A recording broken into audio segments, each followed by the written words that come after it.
Ich bin pünktlich, ist der Timmyboy pünktlich, Timmyboy pünktlich auch, das ist gut. Hashtag Popomann, grüß dich wieder heim. Sehe ich mich selber. Ich bin mir aber nicht so 100% sicher, seit einem geschissenen Jahr dauert das aber eine Dreiviertelstunde. Hä? Hä? Hä? Stream mit vorbereitet, auf was denn? Ich war da! Hab ich gedruckt, hab ich auch! Die Leute sagen, sie sehen, glaube ich. Ich bin mir nicht sicher. Keine Ahnung, was da los ist. Ist mir wurscht. Grüß zum Timmyboy daheim. Rest vom Saufen. Ha! Dere! Events, Birger, Micker, 20 Uhr. Heute ist er gemütlicher. Es wird zwar stressig gemütlich, aber das ist eher so, wenn nicht alle 5 Sekunden, dass ich Rot und Wasser waren vor lauteres Lohr. Warum sägen ich mich da nicht selber? Gott, YouTube, Alter, ohne Scheiße, kriegen einen kompletten Vogel. Chris, wir müssen in Hausarzt rein, hätte ich gesagt. Cat Lady! Wird da einfach Mitglied in die ersten 30 Sekunden. Das wird dir nicht angezeigt. Kruzifix kriegst du privat. Pass auf, kriegst du Privatkonzert.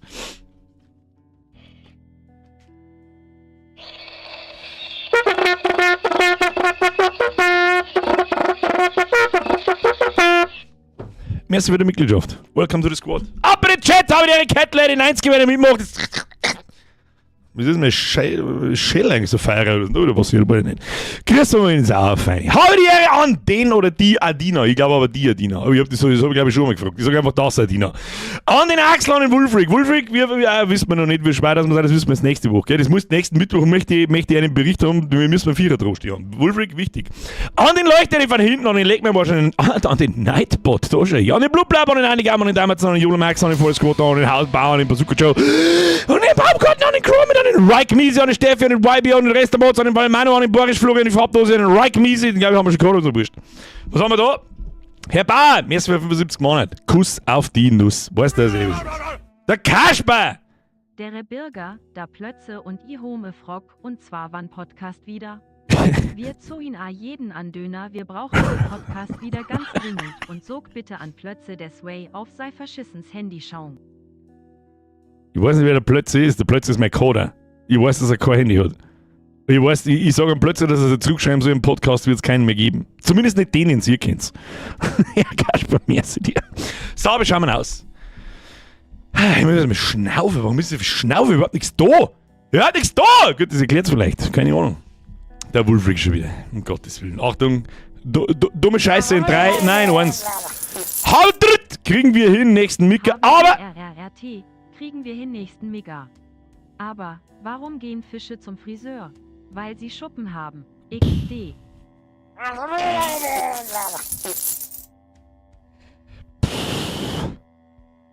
Was? Das geschau. Und der Ton. Weil mir hinter der Donation waren schon wieder keiner sagt. Wulfric, da haben wir schon bessere gehabt. Sag's eben! Speckmeister, merci für deinen Zügel. Grüß Gott, beieinander zurück. Herr Hofer, merci für 89 Monate. Präsident Stiefel, geht da hin, weil den Präsident Stiefel haben wir schon lange nicht mehr gehabt. Was ist eigentlich mit der Kamera los? Die zeigt den Himmel auf. Ich schau, das war ja 4 Zentimeter groß und da ist kaputt. Du schon wieder! Du musst auch mehr aufhören! Kruzifix! Herr Hofer, merci. Timmyboy, Cap wird's keins geben. Grip-Ausklang Meme-Birger auch nicht schlecht. Nochmal langsam. Letzter Abend vor dem gelben Ziel. Heute morgen einfach nein. Ist doch eh wurscht. Was tust du? Holst du morgen einfach ein neuer und gut ist. So sieht's aus. Tom, merci dir. Kevin!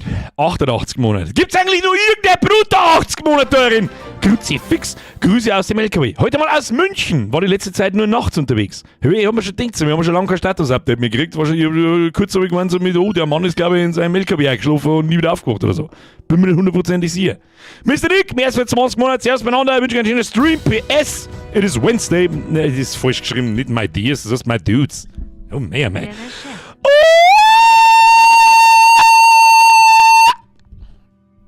Kann ich nicht so wie der. Dr. Müller, merci für 8 Monate. Der Chef, ich finde das wie World War I Setting richtig stark. Ich um ehrlich zu sein, ja, weil es extrem unverbraucht ist. Ich habe noch nicht recht viele Spiele gespielt aus dem Weltkrieg 1 Setting. Fire Blue!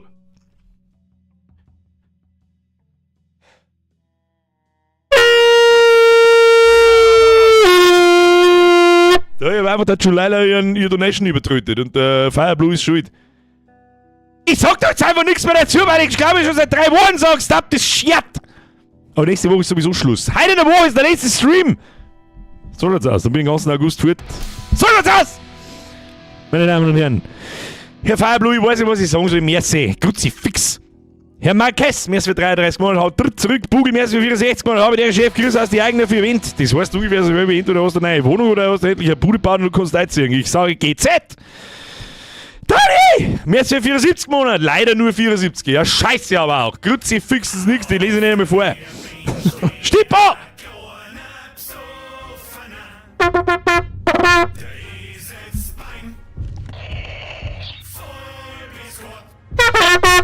Aber ich überlegt, was ist jetzt aber eine kräftige Tröte, du. Stippo. Ich nenne den Stefan, ich nenne die Stippo. Stefan haben wir schon 25. Merci für die Mitgliedschaft. Welcome to the Squad. Ab in den Chat, da habe ich Stippo, wenn ich mitmache, dieser Arschloch. So soll ich es sehen. Herr Gottlieb, merci für 18 Monate. Servus, wünsche uns einen schönen Stream. Den wünsche ich uns auch. Wolfric, wie heißen die japanische Fische? Koiuwe. Der ist dafür wieder gut. Der ist so grenzdebil behindert, dass ich überloben muss. Der Koiuwe. Der ist tatsächlich nicht schlecht. Vielleicht, der klingt allerdings auch schon so, als war er 25 Jahre alt, aber er ist nicht schlecht. Vollidiot. Lütze! Habe der Herr Birger. Es ein schöner Stream und merci für die gute Problemlösung in NX am Montag. Ich sag merci fürs Umeinander probieren. Das ist halt das ganze Menü und so, da kennen sie noch keinen Schwanz, die kennen ja nicht mehr selber aus. Da hat irgendwelche Buttons, die irgendwelche Sachen, denn das kennt sie nicht wissen, was die deren, woher denn auch. Steht auch nirgends. Habe auch schon wieder ein bisschen weitergemacht, aber so viel mehr zum Singen wie am Montag gibt's nicht. Es ist bloß sehr viel Synchro und Optimierungsgeschichte gelaufen und ein paar Bulter habe ich eine da, damit das schon mal funktioniert. Die Battle schauen zwar alle scheiße aus und alle gleich aus. Ist alles KI-generierter Scheißmist, aber das ist so wurscht, hauptsächlich ist einmal ein Battle da und so. Und verschiedene Schiffsklassen gibt's und so weiter, dass die richtig angezeigt werden. Man hat nicht gesehen, der andere ist Spieler, sitzt in einem Schlachtschiff, schaut aber aus, das war ja so klar und das ist ein Blödsinn. Was es eben ist. Steffi schreibt das erste Mal, dass ich mich über die Sommerpause frei. Da kann ich endlich die Listen nacharbeiten. Ich hab schon, du brauchst für bloß sagen einfach so, fick dich und deine Liste. Sag's einfach. Du musst dich nicht fürchten davor. Sag's einfach. Bitte, ich kann nicht mehr. Sag einfach so, ich mag die Listen nicht mehr machen, Alter. Ich mag einfach nicht mehr. Das kommt irgendwann, das war mir klar, dass es irgendwann kommt und ich weiß, dass du das nicht sagen trauen. Du darfst es einfach nicht sagen, du musst es einfach weiter und lebst dein Leben in Höllenqual. Das ist nichts, das mache ich auch nicht. Das ist ein totaler Kalter. Steffi, tu es, sag es. Sie schreibt nope, never. Ich sag, der Tag wird kommen. So viel Glück, merci für 30 Monate. Der im Dorf das meiste Bier sauft, das ist der Bürgermeister. Rest in Peace, Friedel Fesel. Gibt's jetzt auch Friedel Fesel und so viel Glück, okay, merci. Powerfuchs, merci für 32 Monate. Was springt von Baum zu Baum und Trippfit. So ein Katzel.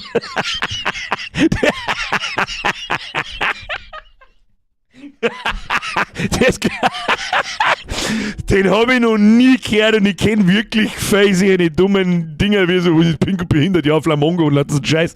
Aber so ein Katzel habe ich, nein. Nein, warte, ich muss mich kurz auf den Satz, ich muss ihn nochmal in Ruhe vorlesen, den muss ich verinnerlichen, das ist ein guter. Was springt von Baum zu Baum und Trippfit? Trippfit ist auch so ein geiles Wort, Alter. Das ist so ein geiles Buffy-Wort. Trippfit wie ein Küchel. Was ist? Was springt von Baum zu Baum und Trippfit? Ein Sorchkatzel. Stark. Starke Powerfuchs, stark. Made day. Löwenmann, merci für 74 Monate. Nur mit mehr sehen, das Schluss jetzt. Ich sag, merci fürs Ausprobieren. Ihr wirft jeden Stream da 1,44 € oder ein Reset und keine Ahnung was rein und sagt zu mir dann merci. Freilich kannst du mich von. Genauso wie einige andere da herin. So, Freunde der Sonne, es ist 9 Minuten nach 20 Uhr. Wir spielen heute Conscript. Conscript, wir werden es zwar natürlich nicht fertig kriegen. Wann sollen wir das fertig kriegen? Ich weiß nicht, was wir nächsten Montag deren. Entweder der wir Community-Harem, Repo oder irgendein anderes Community-Zock-Spiel oder irgendwas. Oder vielleicht mache ich einfach am Montag den letzten Stream. Kann auch passieren, weil ich mir denke, so, weißt du, die 2 Tage, die schenkt mir auch keiner. Dafür geht es im August auch schon wieder weiter. Ich glaube, am 31. August oder so haben wir wieder da. Das überlegt sich der Zukunftsbürger. Aber am Montag der letzte Stream ist oder nächsten Mittwoch ist da ist dann auch schon wurscht. So, wie es ist. Außerdem ist es immer das Beste, wenn man so, kennst du das, wenn du an deinem Tag vom Urlaub gehst du zur Arbeit rein und dann weißt du, lecker, hocke da herin bis um 4, 5, keine Ahnung was. Jetzt seid 2, 5 Sekunden leise, ich erzähle was. Also der Schmidt, wo wir hinfahren, ja, ich war einmal in Quarantäne oder so, nein, das war Weltkrieg 2. Wo war der erste Weltkrieg? Die Ortschaften kenne ich nicht. So, das ist mit dem ersten Weltkrieg habe ich mich nicht so oft auseinandergesetzt. Aber da fahren wir hin. Sonntag, Ruhetag, merci dir, Lügenmann, merci dir und der Lippe und merci für den Zwiegel, ab in den Schützengraben. Und,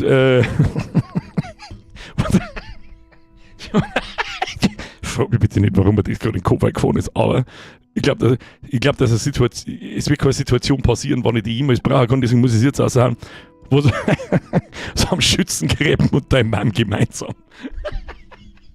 Und dann machen wir an, so der erste Weltkrieg und deinem Mann gemeinsam. Ein Grabenkeule. Sehr schön, sehr schön. Liebe Merci für den Entwicklung, danke, dass du jetzt drauf gebracht hast, wie auch immer. Wo haben wir stehen geblieben? Was will ich erzählen?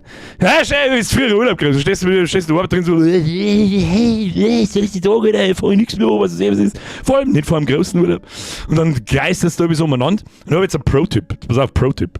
Und dann musst du so spät Vormittag, vor der Mittagspause, das ist meistens auch freitags oder letzte Tag im Urlaub und so weiter, und da ist der Chef auch meistens gut gelaunt und so.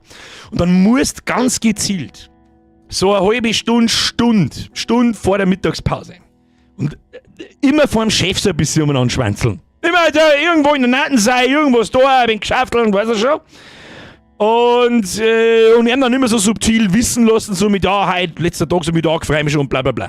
Und mit unfassbar viel Glück, und ich hab meistens das Glück, ich hab fast jedes Mal das Glück. Sagt er dann, was tust du heute eigentlich noch? Wie lange bist du überhaupt da? Die wissen ja nichts. Die wissen nicht, wann du Urlaub hast, die wissen nicht, wie lange du arbeitest und was weiß ich was. Ja, also 4 oder so, aber ich bin eigentlich mit dem Zeug fertig. Ja, weißt du was? Dann kommen die goldenen Worte. Die goldenen Worte fangen an mit, ja, weißt du, weißt du was? Musst du so schauen so? Na, was? Ja, geh heim. Try it. Try it! Wir spielen jetzt Conscript. Try it, wird funktionieren. Und ich möchte Berichterstattung, bei wem es funktioniert. Kannst halt, wer gehst halt ein wenig früher, ist eh wurscht. Bist fertig oder was? Ja, freilich. Zusammengegangen? Ja, freilich, ja. Schleich dich, hier fortfahren. Haben wir sofort drin. Meine Damen und Herren, wir spielen mal Conscript. Conscript ist ein Survival-Horror-Spiel aus der ISO-Perspektive, kann man nicht sagen.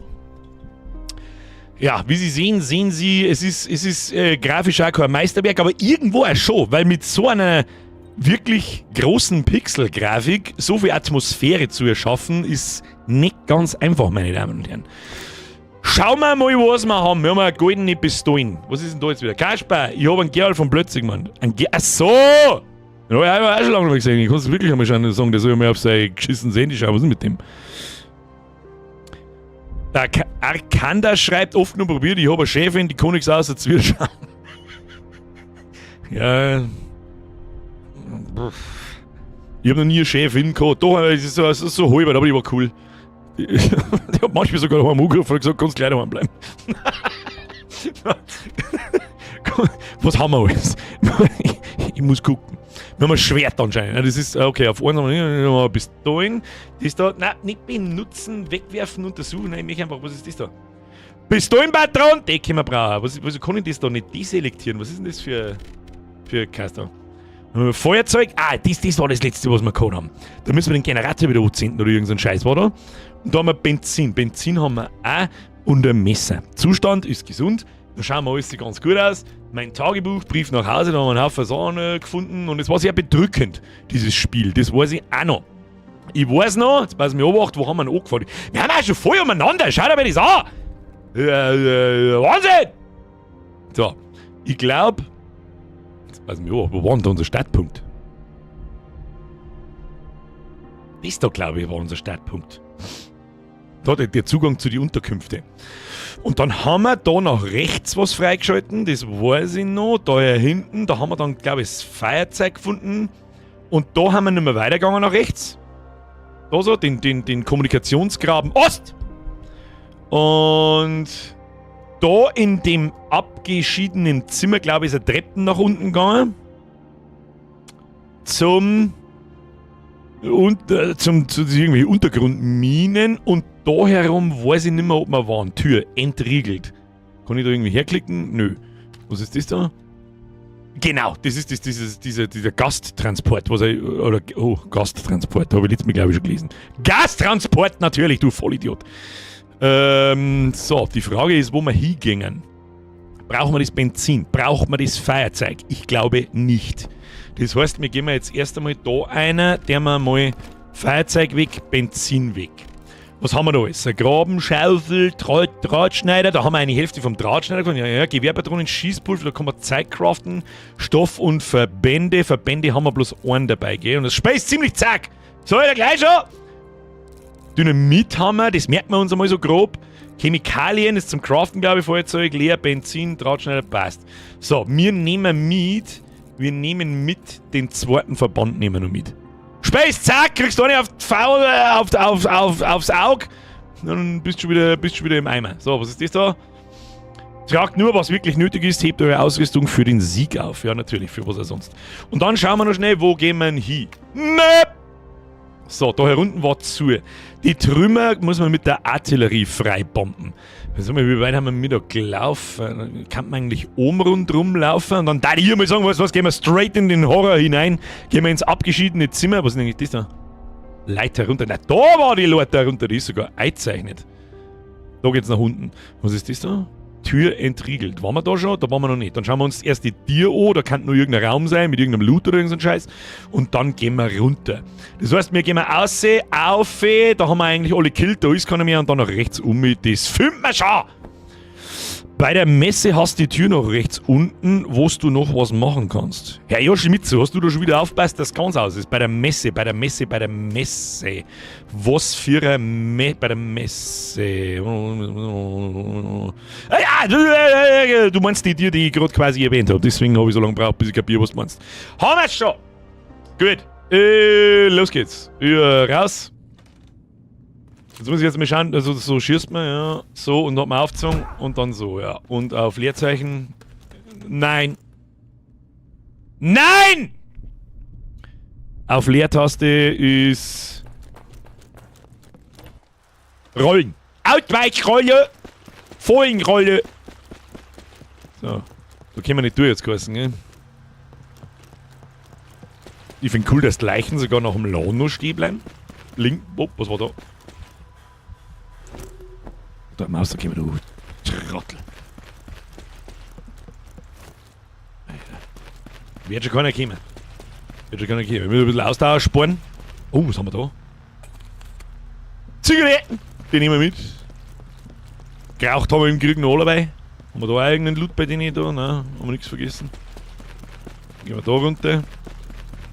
Hat er was droppt? Nein, oder nicht? Da brauchen wir auch AT dazu. Die haben wir immer noch nicht gefunden, aber die werden wir schon irgendwann kriegen. So. Dann haben wir da herin. Der Bums ist zu. Du was droppt. Hast du nichts droppt? Und dann müssen wir die hier noch anschauen. Auf die uns der Yoshimitsu hingewiesen hat. Luna! Gerade Start. Wiederschauen. So. Der Whole Squad. Alle, die anwesend sind. Ab jetzt wird immer Wiederschauen gesagt, sondern Bürger schauen. So. Timmy Boy, es war so klar. Merci dir. Schluss jetzt damit! Es lasst uns einmal ein vernünftiges, ernsthaftes Spiel spielen. Ohne dass wir den ganzen Tag Scheiße labern. So, was haben wir da? Karte des Gebiets. Unterstützungsgraben aufheben. Selbstverständlich. Karte aufgehoben. Karte ansehen. Map. Drahtlager.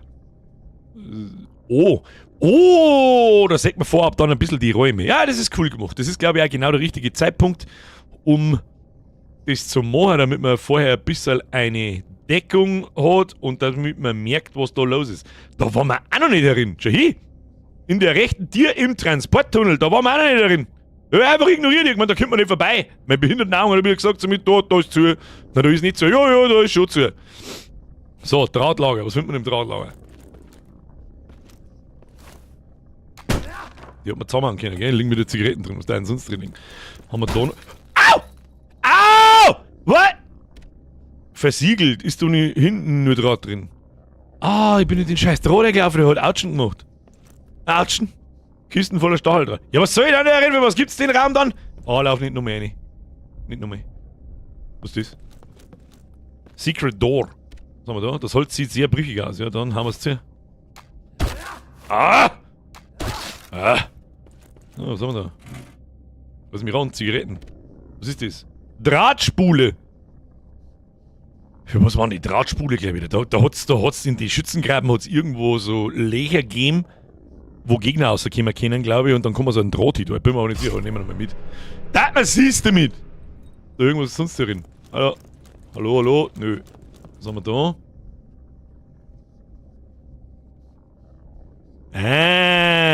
Die Tür wurde komplett mit Stacheldraht verbarrikadiert. Da brauchen wir uns einen Drahtschneider. Das merken wir uns einmal ganz gepflegt. Wird das auf der Karte eingezeichnet? Du mich mal rauslassen, du? Was war das? Oh gut, da geht doch einer.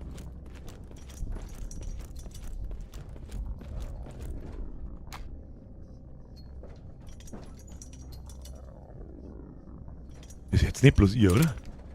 Das ist ja nicht bloß ich, so würde ich sagen.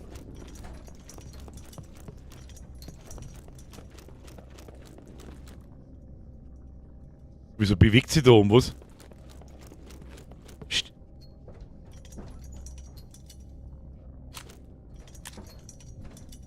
Ich glaube, da haut jemand an die Tier von innen drauf. Ich bin mir nicht so hundertprozentig sicher, ob ich es wissen möchte. Stacheldraht Town. So, da müssen wir nicht hin. Da müssen wir irgendwo in die Leute rein. Dann schauen wir mal, was da uns so gibt. Schauen wir mal, was da so gibt. So, neues Gebiet, meine Damen und Herren. Haben wir Knarre heraus? Ja. Good old Golden Gun. Was haben wir da? Lampenbatterie aufheben. Fertig! Haben wir wieder Lampen? Ich wüsste nicht, dass wir Lampen haben. Aber da hängen, wieso nehmen wir nicht die? Oh, das ist kreislig. Du kreislig findest du. Nein, das gefällt mir nicht.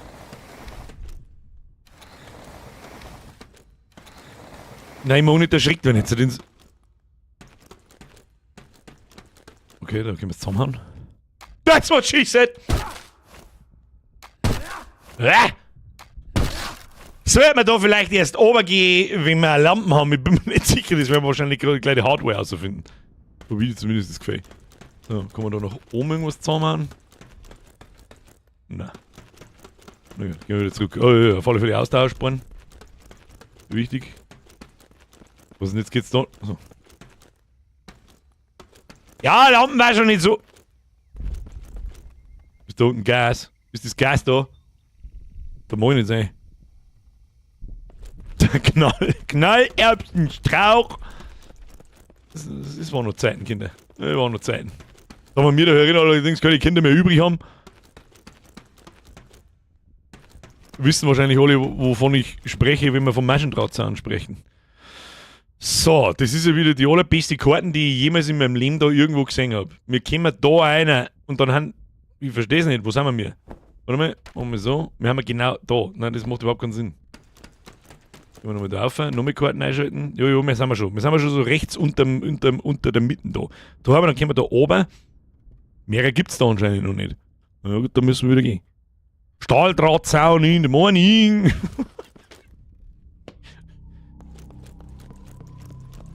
So, was haben wir da? Schauen wir mal, was da nach oben hingeht. Da ist noch zu, gell? Auf anderer Seite verriegelt. Da werden wir uns wahrscheinlich da durch den ganzen Komplex da irgendwie durchprügeln müssen, damit wir von da reinkommen.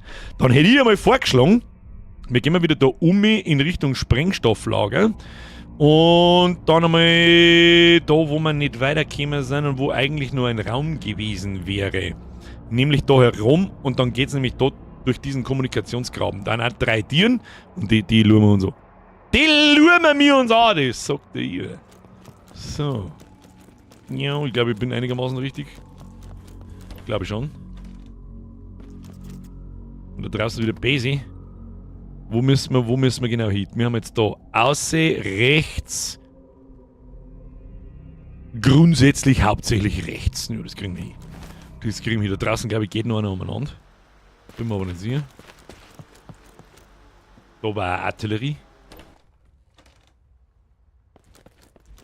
Nur die Ruhe. Nur die Ruhe. Da müssen wir eigentlich alle gekillt haben, außer Gegner respawnen irgendwie. Naja, sag ich doch, da. Da glänzt eigentlich irgendwas. Was sind wir jetzt? Genau, dann nach oben. Und rechts. Die Musik gefällt mir gar nicht. Habt ihr auch irgendwie so das Gefühl, dass in dem Spiel noch irgendwie was Übernatürliches kommt? Also nicht irgendwas, was nicht mit wie soll ich sagen, nur mit Weltkrieg 1 zu tun hat. Ich hau jetzt da mal an das Ding an. Weil, ne, da haben wir Seil. Da brauchen wir Gegenstand. Wahrscheinlich brauchen wir da das Feuerzeug, wenn ich mich richtig erinnere. Das glaube ich zumindest. Aber gut, jetzt gehen wir mal da den Schützengraben ab. Wollen wir mal schauen. Haben wir noch rechts, da ist was zum Verstecken, also geht da irgendwo jemand rum. Was haben wir da drin? Hallo? Drahtspol! Die Blockhäuser wurden verriegelt, aber niemand hat uns gesagt, warum ein Schlüssel wird benötigt. Haben wir schon ein paar Mal gehabt, diese Blockhäuser. Ich glaube nicht, dass ich da jetzt irgendjemand mit dem Dings da schlage, jetzt wird es mir geschossen. Wahrscheinlich kommt dann nur Zombie-Mode wie bei COD. Das glaube ich jetzt nicht.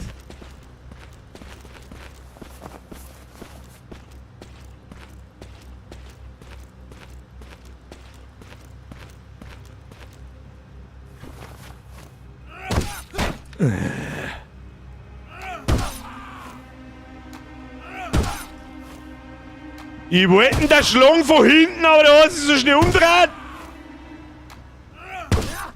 Ah, die halten so viel Hitze aus. Das ist ja bloß ein kleiner. Der Messer tut ihr Feind. Jetzt feuert endlich zusammen, Kim. Hallo. Ja, sag mal. Gut. Man kann mir irgendjemand so eine Grabenkeule geben, die mal vielleicht irgendjemand auf 2 oder 3 Schläge umhaut. Ja, Wahnsinn, es dauert eine Viertelstunde. Kaut oder mir. Sauhund, der Kreislig. Was haben wir da? Pistolenpatronen. Gehen wir brauchen. Haben wir eh 5 Schuss, die nächste schießen wir. Also mit, oh. Ha! Headshot! Brr! Brr! Brr! So, was haben wir da? Hier untersuchen. Der Draht hier könnte ausgebessert werden. Drahtspule benutzen, um Stacheldraht zu bessern. Das der wir jetzt einfach mal. Ich check zwar überhaupt nicht, was das soll, aber das der wir. Die Stacheldraht am Parapet wurde ausgebessert. Was zum Helden? Was ist denn der Parapet, Alter? So, Nolan. Wollen wir das wieder vergessen, eine Viertelstunde lang? Was haben wir da? Oh, Safe Room! Haha! Ja, easy going, Alter. So. Schießpulver, B, aufheben. Freilich heben wir das auf. Da ist der Händler. Was haben wir da? Dienstpläne. Dienstpläne für hohe Dienstgrade Juli. Hauptmann Gauthier Lahaye, keine Ahnung, vor Saint-Michel, keine Ahnung. Oberleutnant Robin Allard, Truppführung in Fort Souville. Lieutenant Wilfried Beuselbott, Beuselott, keine Ahnung. Überwachung des Lazaretts vom Feuergraben aus. Zugang über das Drahtlager. Überwachung des Lazaretts vom Feuergraben aus. Hat es wieder Informationen, die wir gebrauchen können. Unteroffizier Arthur Corey irgendwas. Überwachung der Tunnelarbeiten unter der Messe. Einschätzung zentrales Blockhaus Ost. Dienstpläne wurden deinen Unterlagen hinzugefügt. Aha! Wir haben übrigens 175 Zigaretten. Schauen wir mal, was wir uns da kaufen können. Wusste doch, dass ich dich hier finde. Was darf's sein? Wir können aufwerten. Das Messer kann man nicht aufwerten, das kann man aufwerten. Was brauchen wir da gleich wieder dazu? Was brauchen wir da? Büchsenmacher-Zeug brauchen wir da. Haben wir nicht. 0. Okay. Na dann halt nicht, ne? Kann man sonst irgendwas aufwerten? Sonst kann man nichts aufwerten, habe ich das Gefühl. Escape. Kann man das aufwerten, das? Nö. Na gut, dann halt nicht. Handeln. Was haben wir mir alles, Schiens? Waffenteile für 30G. Waffenersatzteile zur Aufwertung von Schusswaffen. Moin, Alter. Aber wir haben gesagt, wir sparen mal auf die größere Tasche. Das sagt ich. Munitionstasche, militärische Munitionstasche zur Befestigung an der Uniform. Erhöht die Munitionsstapelmenge pro Taschenplatz um 10% der Basisstapelmenge. Von hinten ist ein 175 Zigaretten. Ich muss ein bisschen auf Zeiten rücken, sonst sieht man es nicht. Wart. So, hier. Hoppala. Nein, das war's auch nicht. Ich hab 175. Trust me, Bro. So, Schießpulver, Ruby-Pistole. Halbautomatische Kauf, navigieren. Ich möchte ja sehen, ich mag jetzt da nicht draufklicken, weil ich weiß, ob ein Bestätigungsfenster kommt. Nein, ich mag die große Taschen haben. Dafür brauchst du mehr Kippen, Kumpel. Handel abschließen, ich wollte es gerade mal probieren. Tja, Pech gehabt. Nein, das sparen wir uns. Noch glaube ich, noch haben wir gut dabei. Reden. Hab gehört, dass ein paar von unseren Jungs nach dem Angriff im Fort Sauville festsitzen. Ein paar andere sind nach Fort Saint-Michel im Süden zurückgefallen. Wenn wir noch mehr Forts verlieren, naja, dann war's das mit uns, ohne Zweifel, Kumpel. Hier draußen dreht sich der Wind schnell, was? Ist aber egal, sag Bescheid, wenn du zusätzliche Feuerkraft brauchst. Ich habe aber auch Vorräte auf Lager. Okay, dann werden wir kurz Inventarmanagement betreiben, mit dem Schießpulver weg, mit dem Drahtspule, Lampenbatterie, die tust Arme weg. Die Drahtspule nehme ich jetzt einmal noch mit, die kann man unterwegs vielleicht brauchen, dann haben wir 4 Slots frei. Das gelangt die einem überall hin. Und vielleicht sollten wir in Zukunft einmal eine Grabenschaufel mitnehmen, die glaube ich macht mehr Schaden als Messer. Rein gefühlsmäßig, ich glaube wir haben... Oh, was ist das? Opium! Wie soll ich die Scheiße ja sonst aushalten? So, es war's wieder mit der Monetarisierung. Benzin aufheben, ja sicherlich. Benzin aufheben, das haben wir aber auch gleich noch eingeschoben. Eingeschobt im Bums. So, ist da nichts zum Speichern darin? Ich würde so gerne speichern, yeah. Was ist das so? Ein Rinnsal Wasser tröpfelt die Wand hinunter. Sieht erstaunlich frisch aus. Wird von irgendetwas gefiltert? Ich würde es aber nicht darauf ankommen lassen. Gut, dass da ist. Was haben wir da? Erste-Hilfe-Kasten aufnehmen. Ja, sicherlich. Den legen wir aber auch gleich wieder rein, weil 2 Verbände sollten uns eigentlich gelangen. Beziehungsweise, weißt du was, wir nehmen einen Verband her. Was tut der? Benutzen, der macht uns glaube ich halbert voll, dann sind wir jetzt nämlich ganz voll, haben wir 2 Medizin dabei, dann passt das, ein kleines und ein groß, da bin ich optimal. Optimal versorgt! Auf dem Tisch liegt ein Tagebuch, das von einer Lampe schwach beleuchtet wird. Fortschritt speichern. Sie, Senor! Sie, Senor! Bitte einmal speichern. Brav. Lustiger Speichervorgang. Stell dir vor, das passiert im Ersten Weltkrieg auch noch, ich glaube, da wundert die dann nichts mehr. Mit der nicht wundern, wenn da Fledermais umeinander wurschteln werden. So, jetzt gehen wir wieder. Tust du mir auf Map? Da haben wir einen Stahldraht her, da, gell? Parapet. Geschützt. Verstehe ich nicht. Was das bedeutet. Naja, dann gehen wir mal da rauf zu der Tier und schauen wir, was da weitergeht. Ansonsten gehen wir nämlich langsam die Ideen aus, meine Damen und Herren. Da hast du mal ein Püstel her. So, grüß Gott benannt. Da hängt da ein Stahldraht drin, oder was? Was ist hier los? Was ist hier los? Erstmal alles absuchen. Da ist Letten am Boden. Was ist mit dir? Bist du einer von uns oder bist du einer für die Gegner? Map. Da geht's nach unten und da schaut's mir... Wo geht's denn da dann hin? Ach, da geht's auch nach unten. Schau hin. Haben wir jetzt wieder in diesem Gastransportteil. Kruzifix, ich drücke auf Tab. Ah, alte Ruinen. Da kann man einen Shortcut aufmachen. Das merkt man uns jetzt aber mal, weil ich glaube, da hier unten habe ich ohne Lampen noch nicht recht. Ich hätte da wegen einem husten, jetzt steht ja mir nicht das an. Oh shit.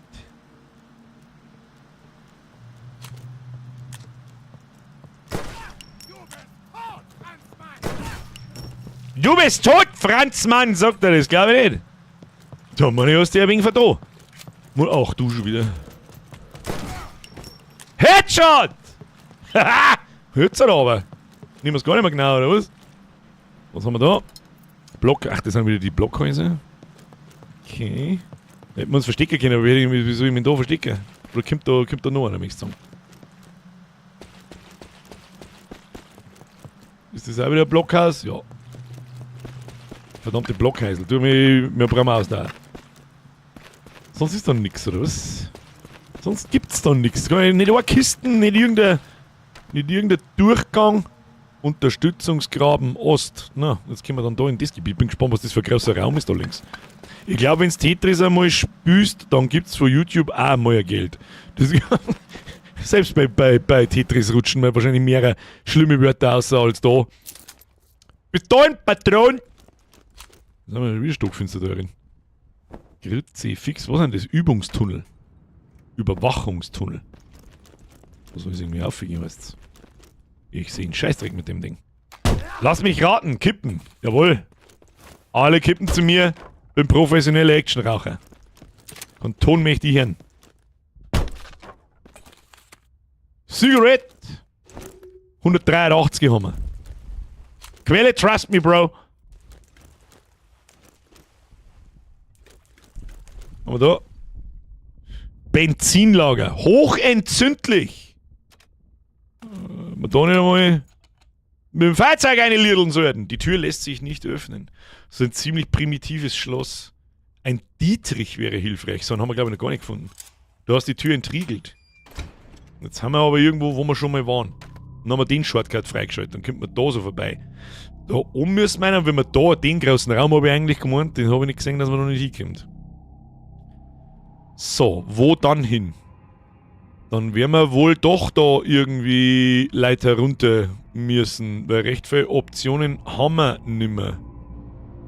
Was werden das da bedeuten? Ah, ja, da Stacheldrahtblockade. Ja, okay. Verriegelte Tür, Helm. Wir brauchen einen Helmschlüssel. Wo waren wir denn? Ich weiß nicht, ob es Franzosen gibt, die Dietrich heißen. Vollidiot.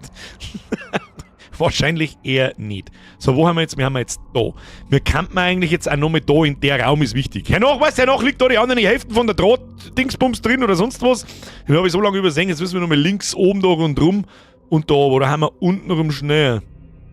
Untenrum sind wir schneller. Außerdem rennt da noch einer umeinander und den darf ich gerne weg tun, weil irgendwann, ich riech's bis daher, müssen wir irgendwo davor laufen und alle Leute, die ich nicht weg da hab, haben halt noch da. Ne? Weil ich halt nicht weg da hab.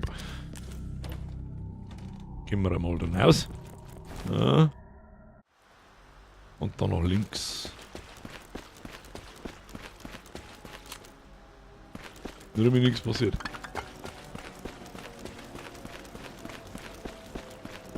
Ich hätte gemeint, ah ja. Ja, da schießt man nicht. Moin, Meister! Peng, peng, Motherfucker!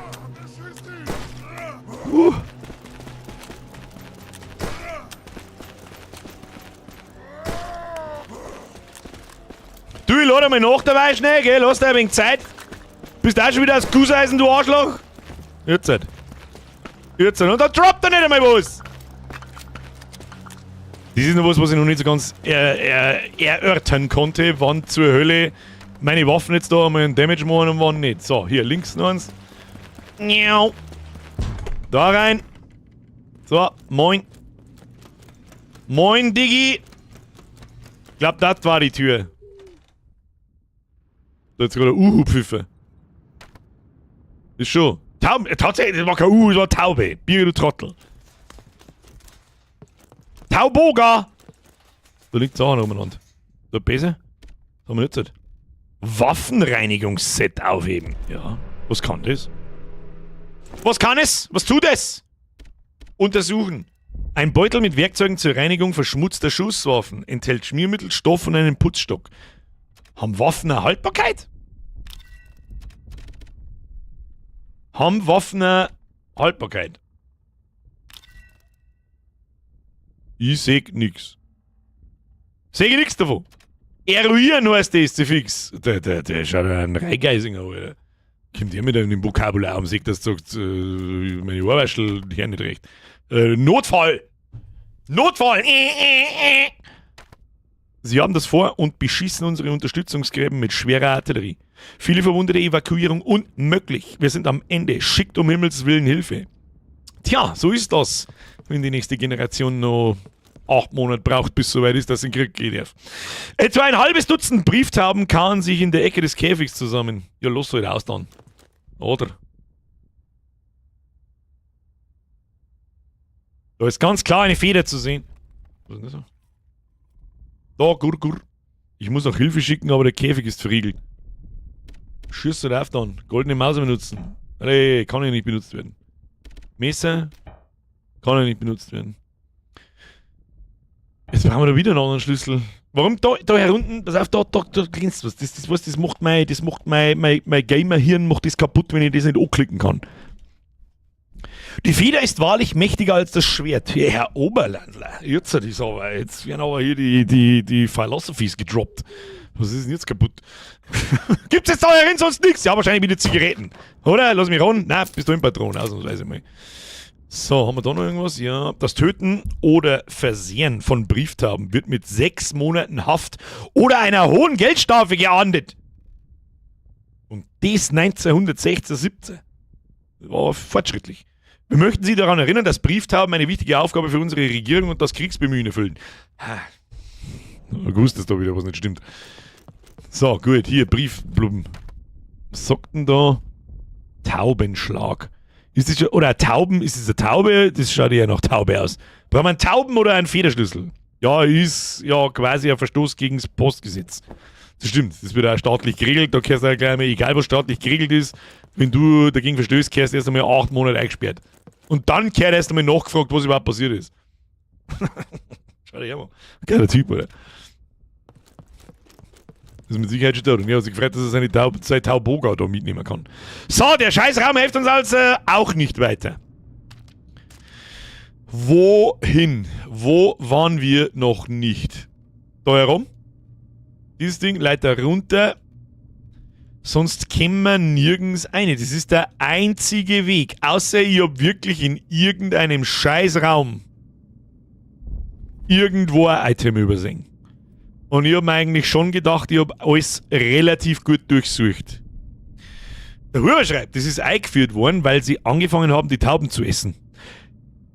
Da hätte ich ja selber draufkommen können. Das ist wahrscheinlich auch tatsächlich wahr. Ich hab mir lustigerweise, schau ich mir, gut, ich schlafe jetzt mal ein dabei, aber ist wurscht, weil der scheiß Film hat 2,5 Stunden dauert. Ich schau mir seit letzter Woche immer wieder mal, versuche ich zumindest weiterzukommen, im Westen nichts Neues. So, ich hab ihn schon mal gesehen, aber schauen jetzt einfach nochmal an, weil es das letzte Mal ziemlich lang her ist. Da muss ich ganz ehrlich sagen, Kruzifix, da vergeht's dabei. Das sag ich dir, wie es ist. Wenn er, das ist eine ganz bestimmte Szene, wenn er in so einem Granatenloch drin liegt, und über ihm laufen Franzosen alle drüber mit den Flammenwerfern, wenn Panzer kommen, die ersten, sie haben vorher noch nie einen Panzer gesehen.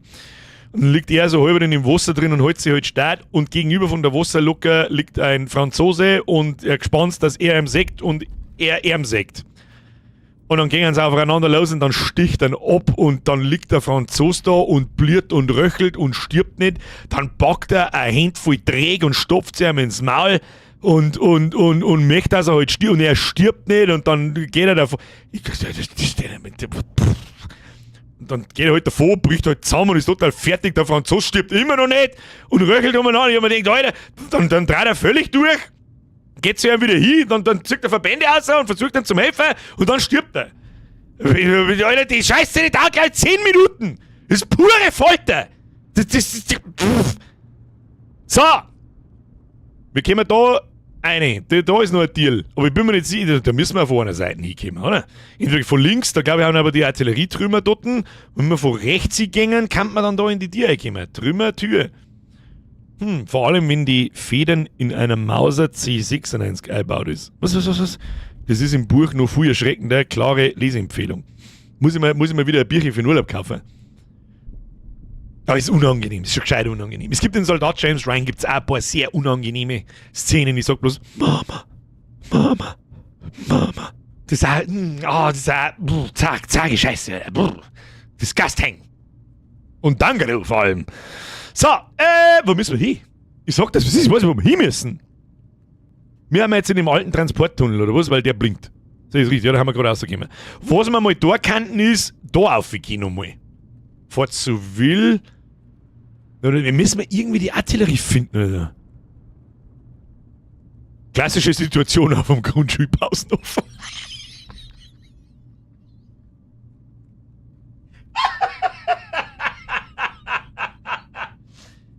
Oh, Erich! Erich! Warum denn? Warum denn?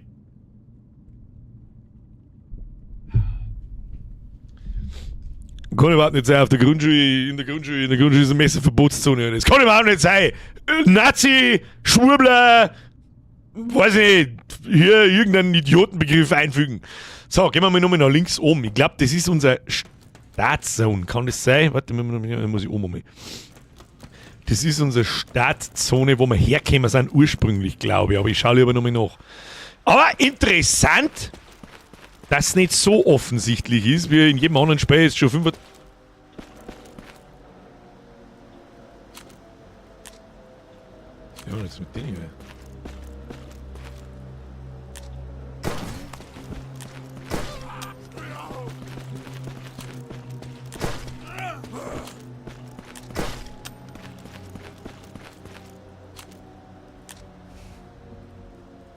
kommen die? Dann stechen wir jetzt ab. Munition ist kostet Geld, oder? Was ist denn das für goldene Ding? Ich weiß nicht, ist mir wurscht. Warum gehst du nicht weiter? Was ist denn mit dir? Du Penner! Damit aber ein Hofer! Sie wollen aber gleich von 3 Kilometer Entfernung einen Headshot geben. Ne? 8 Kippen liegen da am Boden umeinander. Spinnst du? Und nur mal der Stiegel 2. Waren wir da schon? Bin ich wieder Old Gandalf. An diese Stelle erinnere ich mich nicht.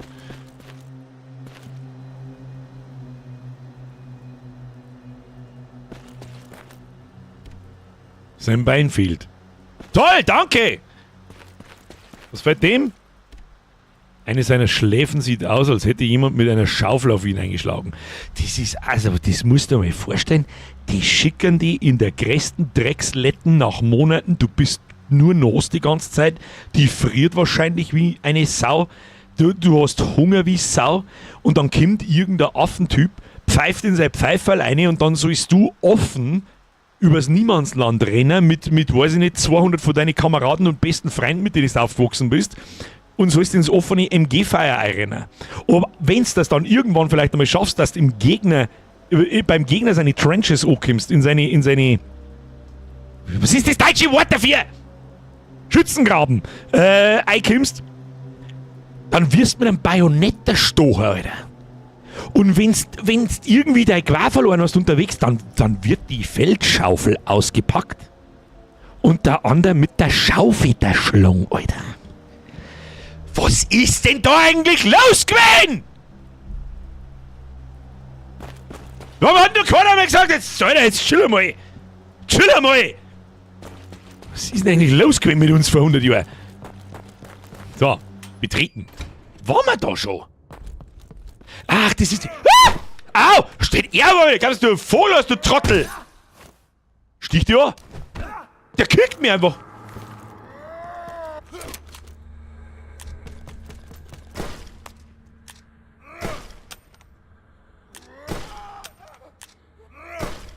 Ja, hallo!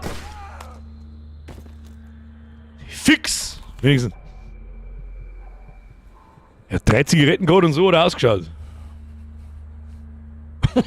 Steffi.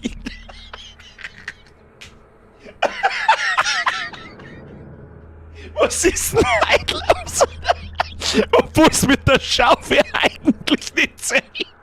Stell dir vor, du hockst in der Dreckletten drin, dann kommt irgendein Franzosendepp auf die Tür und schreibt «Sur le pont d'Avignon!» möchte ich abstechen und du so nach mit der Schaufel zu nicht. Okay. Gut, fix holst du her, Fotz ist halt so nicht ganz sauer. Klappspatenattacke. Ein deutscher Grabenjäger anscheinend wurde in die Brust gestochen. So,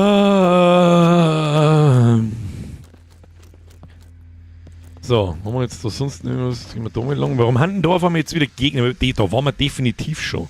Da ist irgendein Looter. So, den da schlungen wir jetzt halt. Ja, den kannst du nicht staggern, die Drecksau.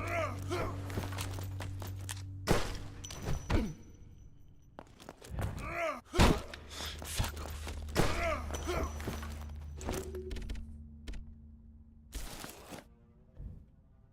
Space, zack.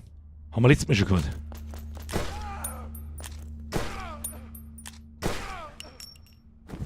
Die Teufel, die Grenadiere, die haben vielleicht ganz schön Zach, gell? Was haben wir da? Haben wir jetzt da auch noch mit Gegner? Wenn ich da jetzt, das ist ja komplett Backtracking, was ich da betreibe, oder? Ja, Zugangstunnel, also da haben wir speichern können, das ist schön gut, Waffenlager. Da ist immer noch eine verriegelte Tür, so will. Da haben auch noch auf der anderen Seite verriegelte Tür, so will. Zugang Front. Auf der anderen Seite verriegeln und da haben wir Frontline. Da kommen wir rein. Sollen wir mal durch den Zugangstunnel da gehen? Hilft uns.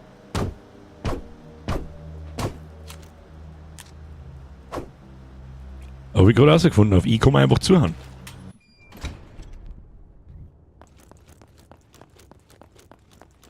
Haben wir nachgeladen? Ja. Stachelkeule! Keule, Stachelkeule. So, jetzt passen wir gleich mal Obacht. Wie gut ist denn die? Gegenstand, ach, mit Shift kann man, wie soll ich mal das Baumenü lesen?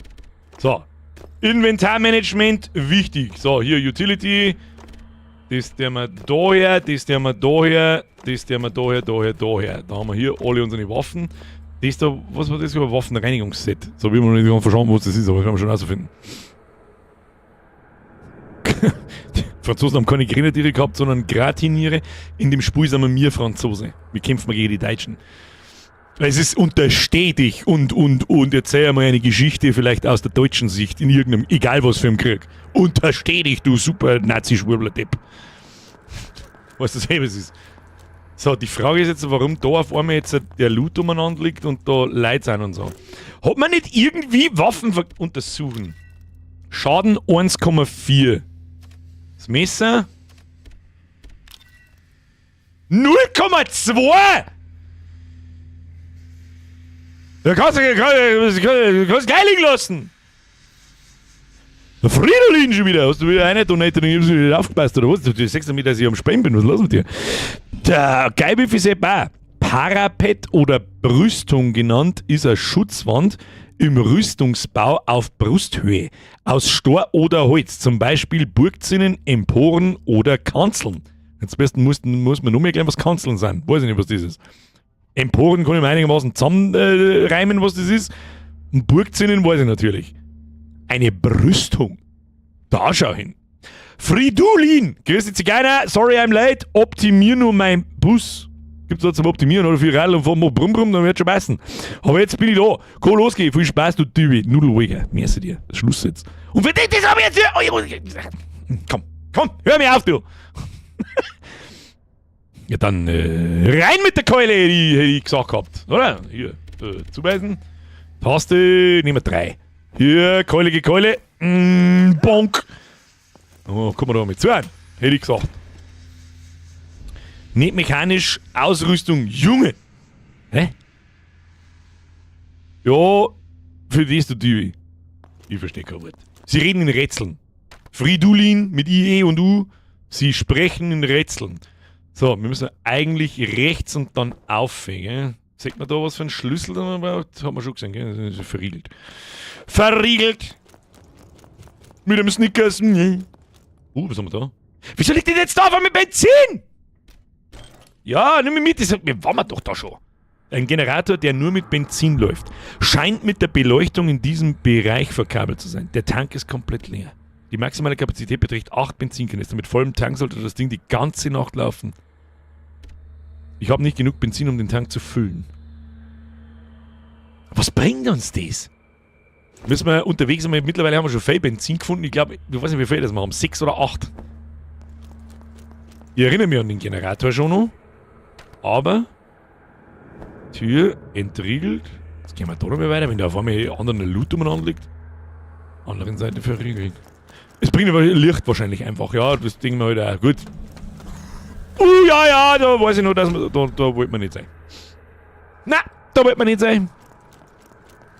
Da war der Gaserstreifen war da. Das war ein Witz, geil, wie viel Kruzifix. Kennst du noch die Kanzel in der Kirche, wo der Pastorensepp sein Wort zum Sonntag runterbett? Ist das ich war nicht oft in der Kirche in meinem Leben, das weiß nicht, ob man es weiß, deswegen habe ich da auch ein Battle an der Wind vom Jetzt bis zu München, wo sie sagen, hey, lass einmal das und das und das, weil sonst gibt es Stress. Ist es das? Also natürlich nicht vorne, wo der Altar ist und der ganze Bums, sondern irgendwo an der Seite, wo sagt, das ist so ein kleines Holzkammerl, das ist oben, da geht so eine Spiralentreppen auf oder so. Ist das eine Kanzel? Da kann er runterkanzeln, der Pater Nostri. Hier, Omius Seniore, Pater Nostri oder irgend so ein Scheiß. Das war, glaube ich, Kumbaya. Das nennt man Kanzel. Habe ich nicht gewusst, das hat mir nie jemand gelernt. Das hat mir nie jemand gelernt. Und das im jetzt konservativen Niederbayern. Also, das, wenn ich vor 30 Jahren gesagt hätte, dann hätte Oma wahrscheinlich einen Kochlöffel ausgezogen. Oder einen Teppichklopfer. Da haben wir schon mal drüber geredet. Der Oma, ihr Kochlöffel, der war so groß, das soll ich, was ist. Der Teppichklopfer, der war dreimal so groß. Unangenehm, das sagt er ich. So, wir haben ein bisschen ein Problem, Kinder. Ich weiß nicht so recht, wo wir hin müssen. Da, okay, die Generatoren, die werden auch angezeigt. Da Da kann man uns noch mal schnell durchhelieren und da Inventarmanagement betreiben, bevor wir weiterlaufen. Hey, weißt du, irgendwie, wir feiern ein bisschen der Progress. Progress, wo?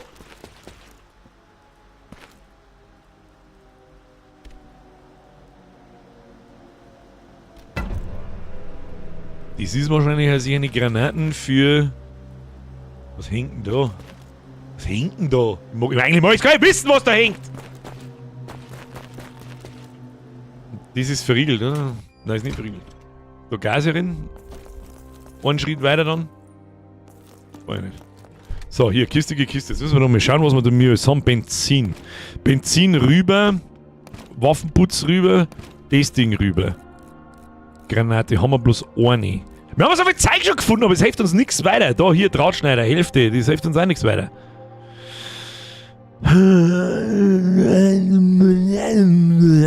Was sind jetzt? Sind es die Granaten, die sie einem immer in der Not aufnehmen? Rausziehen oder rein? Raus oder rein? Was ist denn jetzt passiert? Ich hab überhaupt nicht gedrückt. So, gehen wir da nochmal weiter. Ist da auch wieder Gas. Entschuldigung, da liegt einfach Zeug rum. Schrotpatronen, ja, nimm's mit. Was weiß ich, wo die herkommen. Hier geht es nicht mehr weiter.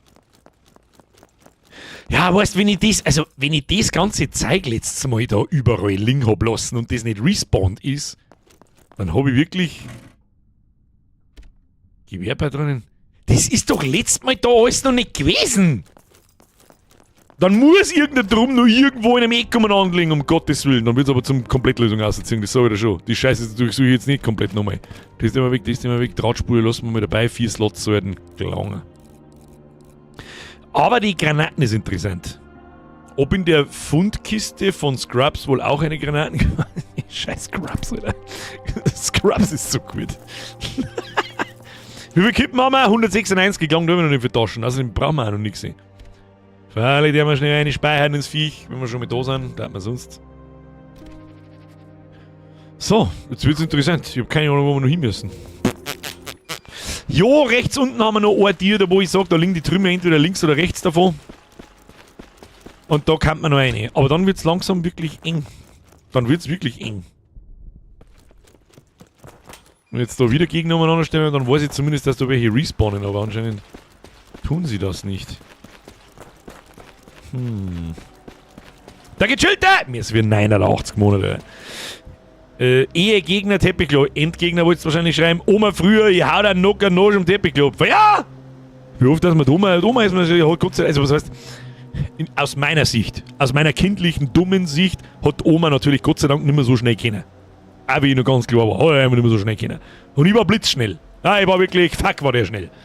Heidewitzka war der kleine Mistkrippe schnell. Vor allem, wenn er irgendwas da hat. Und das ist mir oft mit dem Kohlhefe neu. Das soll was ist. So. Jetzt müssen wir uns irgendwas ausdenken, Kinder. Hat irgendjemand eine Idee? Hat hier irgendwer eine Idee? Da kommt was generell keiner. Das hat damals Sauerzwiebeln. Ehrlich, ich bin mir nicht sicher, ob die heutigen Teppichklopfer weniger Zwiebeln wie die damals von der Oma.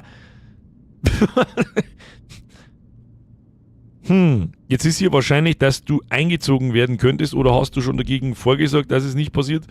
Da habe ich mich noch gar nicht drum gekümmert. Bevor ich mich einziehen lasse und für irgendeinen Volltrottel in den Krieg schicken lasse, müssen sie da einer kommen und müssen mich an die Wand stellen oder sonst was. Ich rede mich keinen Meter nicht. Ich lasse mir doch nicht von irgendeinem Kanisterschädel irgendeine scheiß Drohne ins Gesicht fliegen. Bist du nicht ganz sauber oder was? Für irgendeinen Trottel, der mich von in der Früh bis auf die Nacht verarscht und anliegt, wenn er sagt, guten Morgen. Ganz bestimmt nicht. Und jeder, der das tut, am Ende muss ja jeder selber wissen, ihr wisst schon, wie ich meine.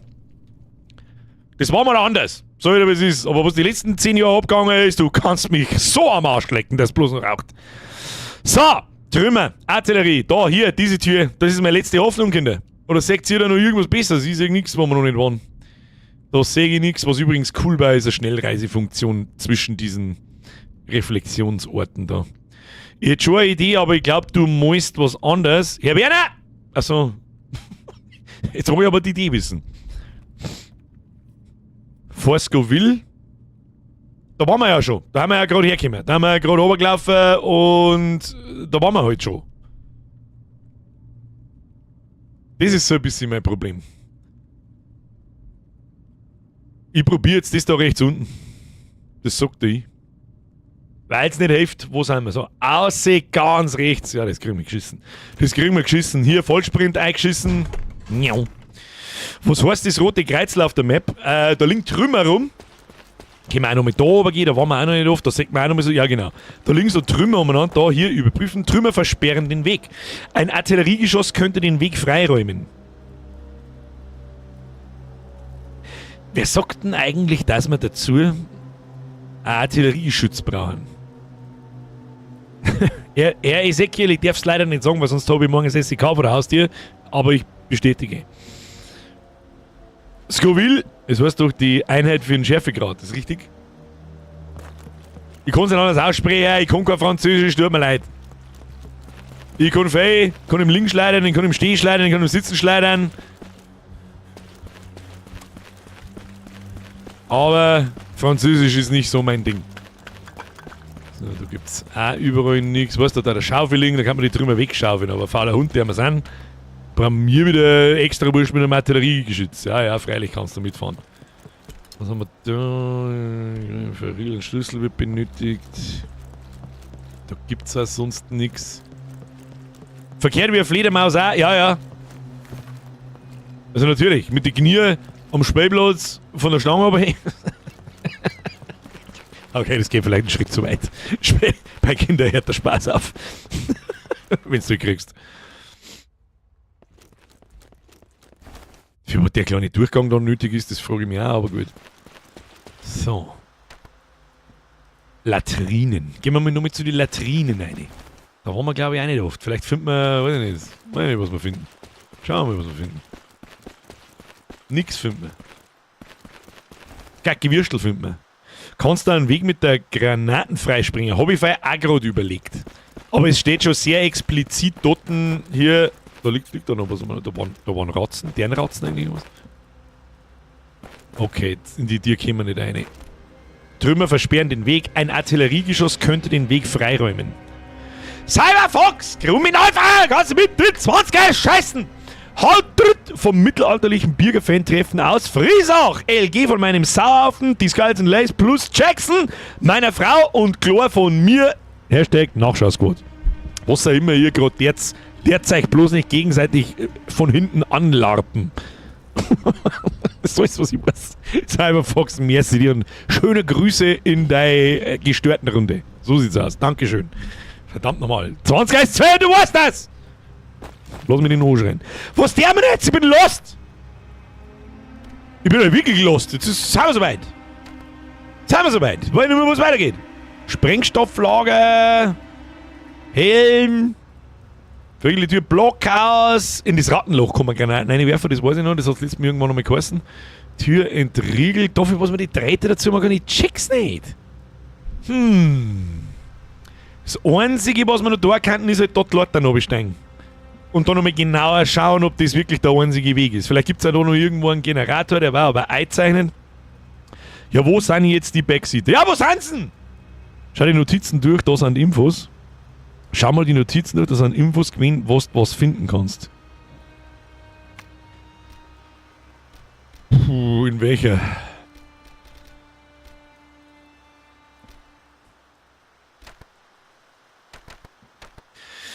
Für den Falle feindlicher Angriffe gelten zum 1. Juli neue Schlüsseldienste. Unsere Schlüssel dürfen nicht in deutsche Hand fallen. In diesen Zeiten der Not zählt jede kleinste Behinderung unseres Feindes. Blockhausschlüssel. Eigentum von Oberleutnant Robin Allard. Das haben wir vorher mal gelesen. An Robin haben wir mal gelesen. Robin A. Jetzt, guter Tipp, Herr Yoshimitsu. Das ist das. Press F in Yoshimitsu, das ist das. Er weiß wahrscheinlich, was ich da müsste. Ich bin mir fast sicher. Und er sagt es in so einem Sag, lese selber, du fettes Wort hier einfügen. So, wir haben vorher gerade Dienstpläne. Robin, wo bist du? Wo mein Mann, Alter? Oberleutnant Robin Allard. Truppenführung in Fort Sauville. Fucking Robin! Schlüsseldienst. Was war das für Schlüssel? Der Blockhausschlüssel. Das ist da 1000 Tieren auf dem Lazarettschlüssel, Eigentum von Lieutenant Wilfried Boiselot. Taubenschlagschlüssel, Eigentum von Lieutenant Arthur Corriveau, überwacht die Tunnelarbeiten unter der Messe. Also das ist definitiv unten. Skalzen leisten! Nicht anlappen, aber von hinten. Was ist denn ein Bereich? Lappt euch aus dem Leben, was weiß ich, was jetzt. Geil. Merci dir. Schluss jetzt mit der Rundoneterei. I see. Draht hier könnte ausgebessert werden. Ich check nicht, was das soll, aber ich tue jetzt da einfach mal hin, damit er fort ist. Da wird ein Draht ausbessert. Ja, ich bin der beste Mann am Platz. Dann sprechen wir geschehen. Wir finden raus, wo es weitergeht, wenn Gott so will. Boah, leck, Alter. Boah, leck, Alter.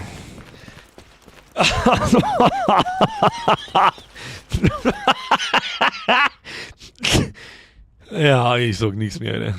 Da sag ich einfach nichts mehr dazu. Wir kommen jetzt da am Stern, auf, ey!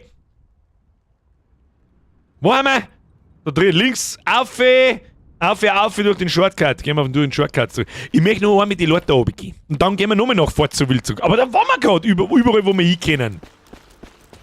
Da macht ja gar keinen Sinn. Zugang, Unterkunft, ach, da müssen wir nicht, weißt schon. Der war wirklich an Cleverness kaum zu übertreffen, Herr Springmeister. Muss man so stehen lassen. Gebe ich ihm. Der Schweizer meines Vertrauens, der leider Gottes verschollen ist, zu mir jetzt sagen. Warte mal lieber Knarre raus. Oder gib mir einen Knüppel. Geb Knüppel.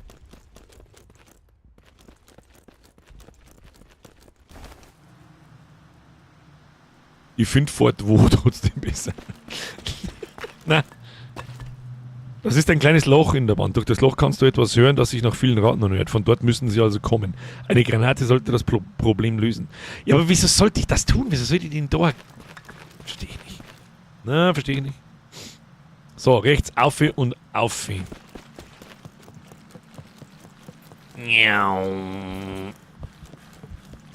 Oh, wieder total verkehrt anscheinend. Nein, wollen wir nicht.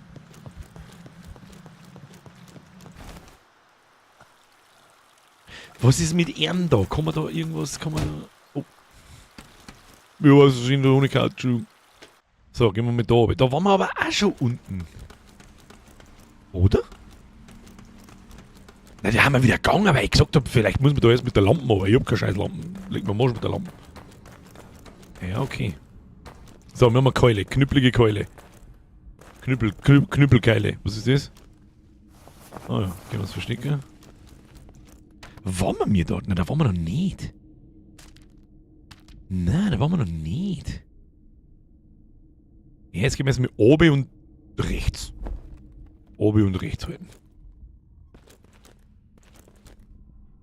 Es ist so finster und so steil, das will man da gleich wieder ins Gesicht reinrennen und kriegen voll. Na. Ja, ich wollte es gerade sagen, das ist Stachel dran, leg mir Mosch. Da brauchen wir... Mit der kurzen Sicht ist das wieder ein wenig ein Problem, ne? Was ist jetzt wieder?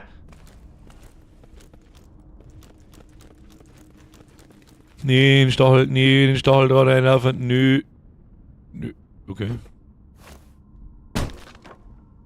Ja, für 2 Kippen hat sich da rundum laufen mal sauber rentiert. Wo sind wir jetzt da gerade? Was ist denn da überhaupt der Raum und was ist kein Raum? Da in der Mitte ist ein größerer Raum, da müssen wir rein. Und ich glaube, wir haben gerade da irgendwo. Das heißt, nochmal rundrum, nochmal zurück und nach unten. Kriegen wir schon. Nur jetzt Fleckerl müssen wir durchsuchen. Ist aber auch gut gemacht. Das ist ein Teil des Games. Und dass da nicht wirklich alles sofort 40 geworfen wird, wo es was zum Finden gibt. Ah, ist ein versteckter Eingang. Und da? Schau, das ist zu reißen. Und da? Was ist das? Waffenteile. Oh, können wir Waffe aufrüsten. Mehr Damage, mehr gut. Und da? Ah, nochmal Benzin. Das heißt, mit 8 Benzin können wir jetzt den Generator da drin einschalten. Das der einzige ist, von dem ich wüsste. Ob es das bringt oder ob wir dann das lieber sparen sollten für einen anderen Generator. Aber es ist cool, dass mich das Spiel schon so dazu bringt, dass ich überhaupt darüber nachdenke. So. Das ist in Resident Evil 9 denke ich zum Beispiel über sowas nicht noch, weil ich mir sicher bin, ja, du kannst den nicht aussperren. Das ist schon so konzipiert, dass du den nicht aussperren kannst. Oh, wo ist jetzt der Hobby? Da schon her.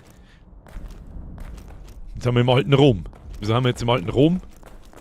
Ja. Oh. Okay. Was ist das? Körperrüstung! Körperrüstung! Was machen Sachen? Ja, ausrüsten. Was machen Sachen? Behelfsmäßiges Kettenhemd? Der ist, glaube ich, wirklich der ist wirklich irgendwo in der Grundschule auf dem Pausenhof. Das unter der Uniform getragen wird. Verhindert Zurückzucken und Schaden durch Nahkampftreffer und Kugeln. Verhindert darüber hinaus Infektionen durch Rattenbisse. Okay. Plus 5 auf Def! Aber man muss es im Inventar behalten und dann kann man es anziehen anscheinend. Und jetzt habe ich... Oder? Das ist richtig. Ausgerüstet. Rüstung und Zeug kann man voneinander getrennt anziehen. Aha. Und das war's jetzt da drin, oder was? Da geht's doch noch rechts weiter, ich hab's doch genau gesehen. Erzählen wir doch keinen Schmarrn! Was, das rote Fassel steht doch da auch nicht zur Gaudi. Da sollten wir mal drauf schießen, hätte ich vorgeschlagen. Da schießen wir jetzt einmal drauf, das hätte ich jetzt mal einfach gesagt. So. Was ist da so?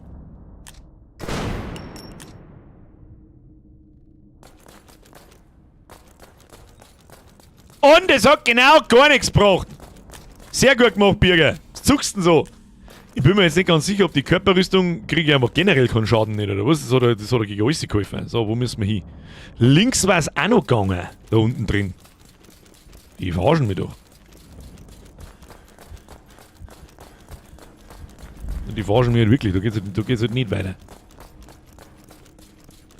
Um ehrlich zu sein, Reich Miese, ich hab erst das gelesen, was du geschrieben hast. Dann gehen wir auf und links. Also da lang. Oder ich muss geschehen, du mit Keule raus. Oder? Das ist eine Ritterrüstung. Warum haben wir jetzt bei einer Ritterrüstung eine? Was sind das für komische Pfosten? Was ist denn das da? Was ist das? Lampenbatterie, ja, du her mit dem Schund. Her mit dem Schund. Da hinten liegt noch was. Jetzt haben wir gleich keinen Platz mehr im Inventar. Da liegt so viel Loot. Aber Loot ist gut. Was haben wir da? Grabenlampe! Ja! So. Ausrüsten. Ah! Sehr gut. Viel besser. Wir halten der Teufel. Oh. Bringt uns aber auch nicht weiter. Die Tür scheint von der anderen Seite verriegelt zu sein. Goddammit nochmal! Aber jetzt gehen wir nochmal... Gehen jetzt die Lichter kaputt, wenn ich da vorbeilaufe oder was? Schauen wir da nochmal, da ist der Stacheldraht. Da ist noch viel mehr Stacheldraht.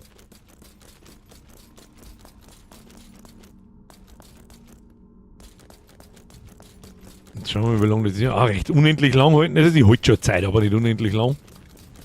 Müssen wir ein bisschen durchsprinten. Ich glaube, dass da eh keiner da ist. Famous Last Words. Ja, und da gibt es auch nicht recht viel mehr zum Singen da. Da müssen wir wieder raus sein aus dem Bumsloch da. Mal schauen. Na, sonst gibt es da nichts. Und die zwei rechten Seiten sind anscheinend versperrt. Da können wir nicht rein und vielleicht können wir dann da mit Licht ein bisschen weiter. Ja, müssen wir nochmal die anderen Leute da oben. Aber die Lampen ist schon mal nicht schlecht. Das ist zumindest ein bisschen ein Progress. So. Rechts rum.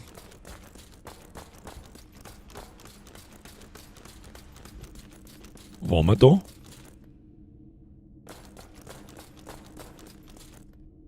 Nur zur Sicherheit. Da glaube ich, haben wir nämlich noch nie entlang gelaufen. Sicher ist sicher, meine Damen und Herren! So, raus hier.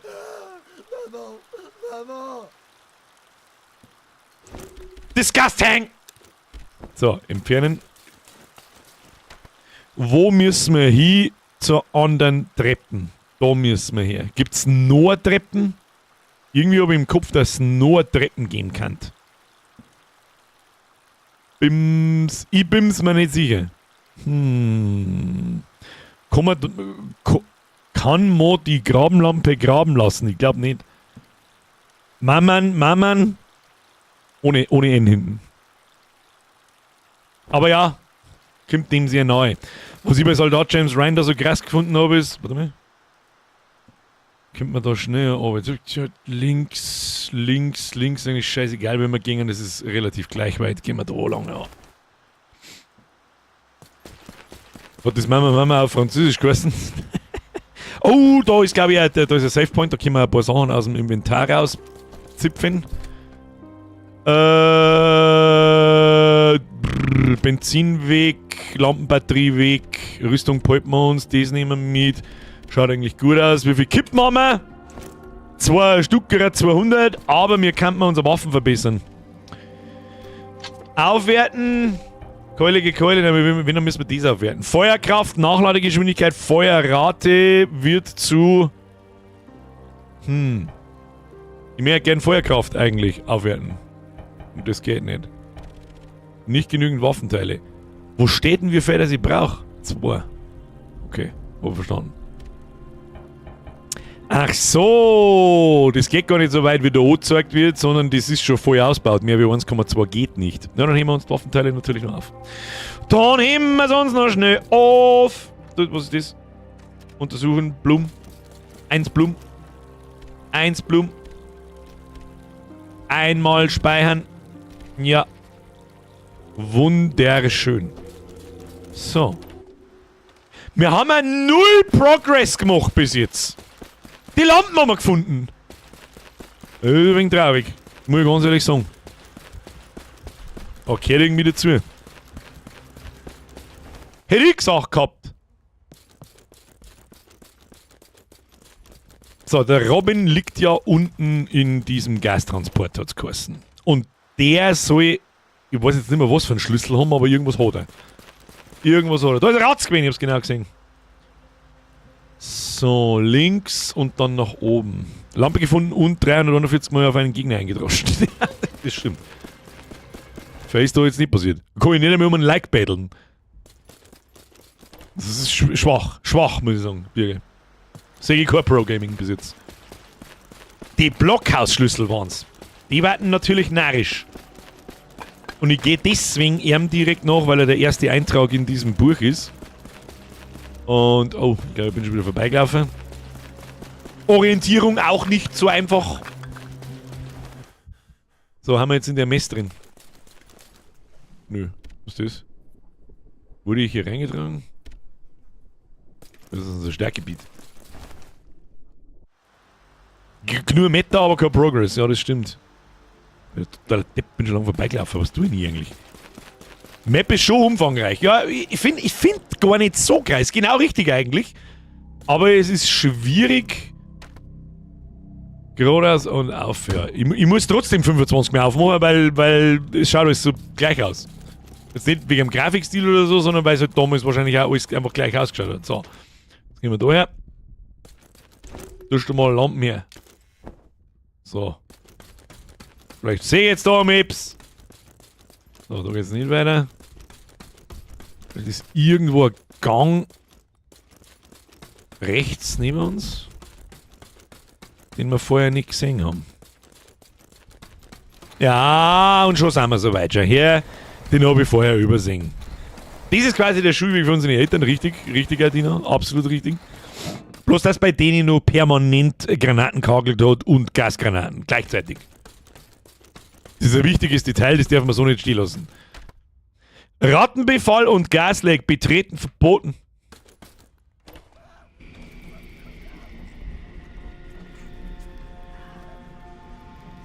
Da meine ich, werden wir erst eine Gasmare finden müssen. Da gehe ich nicht rein, das kannst du mir... Ach, geh weiter, geht's jetzt da wieder nicht weiter. Okay, du kannst du mir jetzt da noch mal gerne haben! Da ist Rattennest. Das kann mir ja nicht zwingen, dass ich da... Ja gut, probieren wir es, wir haben gerade gespeichert. Das sehen wir jetzt gleich, wie viel Schaden das wir kriegen. Ah, das geht schnell, das überlebst nicht. Ich probier's einmal. Nein. Okay, da müssen wir uns einen Topf geben lassen.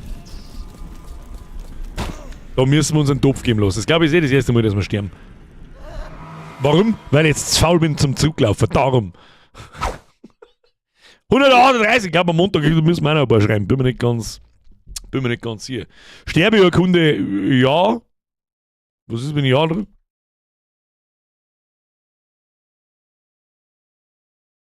Fangen wir wieder von vorne, oder? Weil, ist auch noch nicht so gut, totaler Krampf. Nö, so, passt.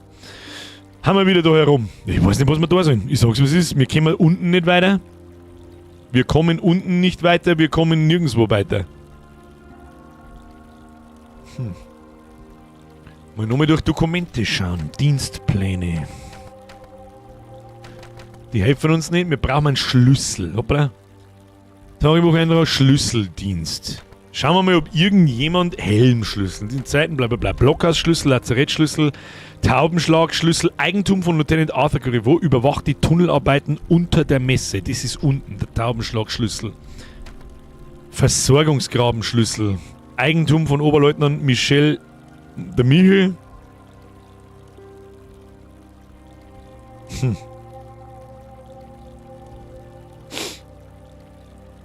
Welchen Schlüssel haben wir schon gehabt? Benzin in den Generator. Das ist ein guter Plan. Das ist ein guter Plan. Das ist ein richtig guter Plan. So. Benzin erstmal rausholen.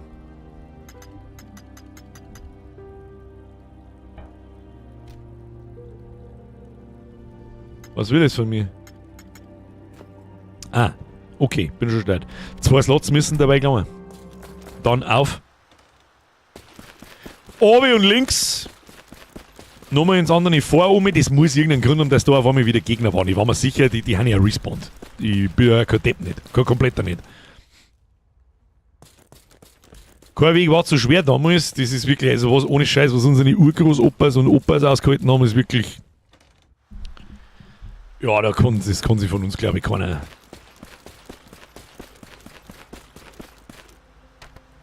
Auch nur im Ansatz vor Augen führen, was das bedeutet. Glaube ich. Egal was für Seiten übrigens. Ob Ami oder Deutscher oder Russ oder was auch immer. So, links und dann auf. Weiter links.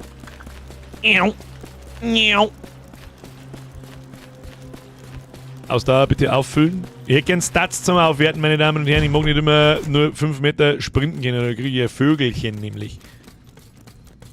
Ist das die richtige... Ist das the way? Da oben haben wir auch alles, gell? Was brauchen wir da? Blockhaus, Unterstützungsgraben West, Kommunikationsgraben West. Und die Franzosen hatten es besonders schwer, die mussten den ganzen Weg rückwärts gehen. Im ersten glaube ich nicht. Im zweiten schon. Im zweiten haben sie sich ein wenig umdrehen müssen, ja. So. Können wir schon mal wieder Träger, der sagt auch noch eben nach jeder zweiten Mausklick. So. So, jetzt schütt mal. Da war doch. Wo ist. Nein, nochmal. Eins rechts und auf. Okay. So. Generator-Man. Ich komme jetzt schütt in dir Benziner. Wenn jetzt nur irgendein Feuerzeug oder irgend so einen Scheiß braucht, dann krieg ich Vogel. Ja. Ja. Ja. Der Benzintank wurde gefüllt, der Generator läuft. So, vielleicht ändert sich ja jetzt was und es gingen auf einmal Türen auf, die vorher nicht aufgegangen sind. Who knows that? Da geht's an die Frontlinie. Benzingenerator eingeschaltet. Ich kann mir auch nicht vorstellen, dass der auf Zeit wieder abläuft. Die Tür scheint von der anderen Seite verriegelt zu sein. So, wir durchsuchen jetzt hier drin alles. Ja? Haben wir schon soweit, da liegt irgendwas. Wir mussten das vor wegen schweren feindlichen Artilleriebeschuss evakuieren. Die feindlichen Linien sind nun keinen halben Kilometer entfernt. Haben wir irgendwas da? Ah, was haben wir da? Zielt und trefft, zerstört den Boche. Wer immer der Boche ist.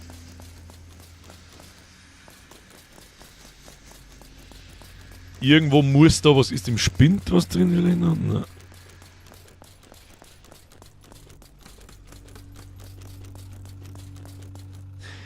Oh, der Huber. Richtig gute Idee. Ihr seht ja die Ventilatoren da laufen. Da.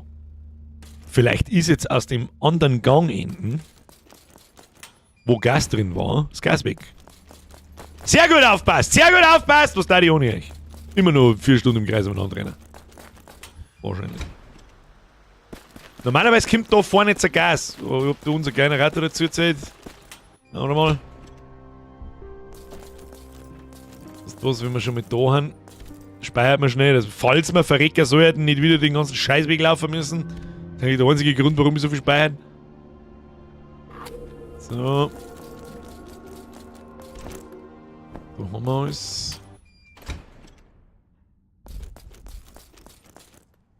Na, da ist noch Gas. Hier geht es nicht mehr weiter. Da vielleicht aus der... in den falschen Weg laufen, ich Trottel. Nochmal zurück. Ist nicht weit, keine Sorge. Ja. Ich habe eine Artilleriegranaten-Tipps schon gelesen, aber ich kann mir halt nicht vorstellen, dass ich mit der Artilleriegranaten in meinem Hosensack da hingehe und dann sind die Trümmer weg. Aber wir werden es probieren, wenn es sonst keinen Ausweg gibt. So, jetzt, da müssen wir geradeaus auf.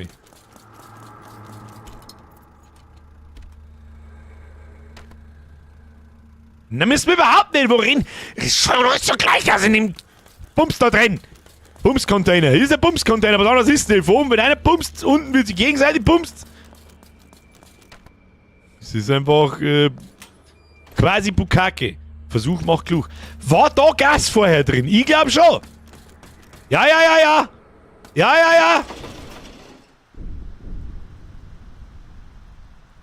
Ich glaube, bist du raus, oder? Was ist da? Wieso glitzert das? Was ist das? Kristall. Für was brauche ich Kristall? Der macht nur schlechte Witze. Und mehrere gibt's jetzt da nicht. Ich möchte mich verarschen. Zugang Fort Will. Blockade. Nicht passierbar. Und da ist irgendwas. Was ist denn jetzt wieder? Um Gottes Willen, was ist denn das alles? Da geht eine volle Kanone zu. Ja, und wir kommen jetzt da weiter. Was ist denn mit dem scheiß Kristall? Wieso komme ich da nicht durch?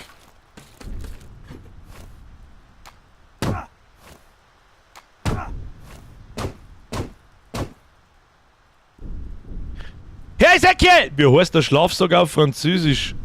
Le Pen. Der Zwickel was wert, oder? Merci dir. Le Schlafi, hätte ich allerdings auch gesagt. Zitronenkini mir ist für 41 Monate. Servus, bin jetzt Zeit, aber so ich verpasst. Nicht, weil wir keinen Progress machen. Ich weiß nicht, wo wir hin sollen. Ich meine, Kristall kannst du ja dann verkaufen. Schauen wir mal, was er kann. Untersuchen. Splitter eines unbekannten Kristalls, wahrscheinlich durch Artillerieeinschläge zutage befördert. Das hat keinen erkennbaren Nutzen für dich, vielleicht aber für jemand anders. Ah. Schaut nach Verkaufsgegenstand aus, ja. Aber es hilft mir wieder nicht weiter jetzt da. Jetzt war ich so zuversichtlich.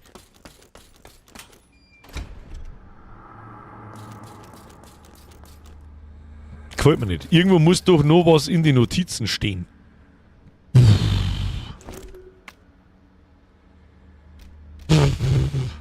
Das im Handbuch wahrscheinlich nicht. Tunnelmemo. Schauen wir mit Tunnelmemo. Die Deutschen haben, ich lese jetzt das nicht so ausführlich vor, ich überfliege das jetzt ein bisschen. Die Deutschen haben... Ich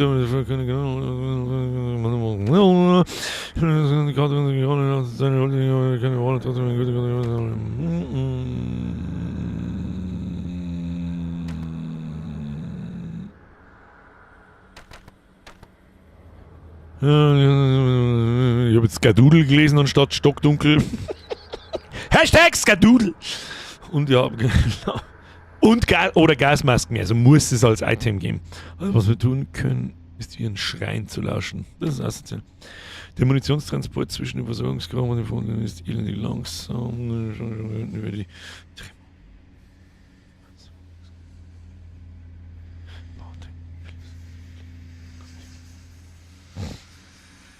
Wir haben ein Dynamit.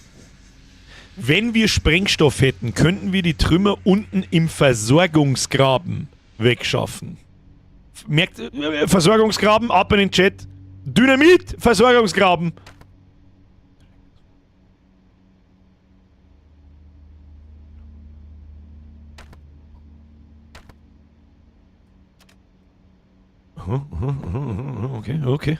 Okay. Wo ist der Versorgungsgraben? Sie. Da muss es auch irgendwo einen Weg nach unten geben, da waren wir noch gar nicht, und nach oben auch nochmal. Na gut, dann gehen wir jetzt da mal außer Versorgungsgraben, der muss ja draußen sein irgendwo. Gehen wir, nehmen wir Dynamit mit! Nimmst du mal ein Stück Dynamit mit? Wenn wir uns das von oben noch schnell, das kriegen wir auf dem Weg. Auf dem Weg ist irgendwo eine Kiste. Tipps gegen Kater, haben wir am Wochenende Biertage. Nicht Ü30 sei. Finger weg vom Schnaps. Fertig. Nur ein Glas Wasser saufen, bevor du ins Bett gehst. So, Versorgungsgraben. Kommunikationsgraben, Transporttunnel, Reservegraben, Notfallkommando, zentrale Sprengstoff, Schlafunterkünfte, Kommunikationsgraben, Unterstützungsgraben, Überwachungstunnel, Unterstützungsgraben. Ich sehe keinen Versorgungsgraben!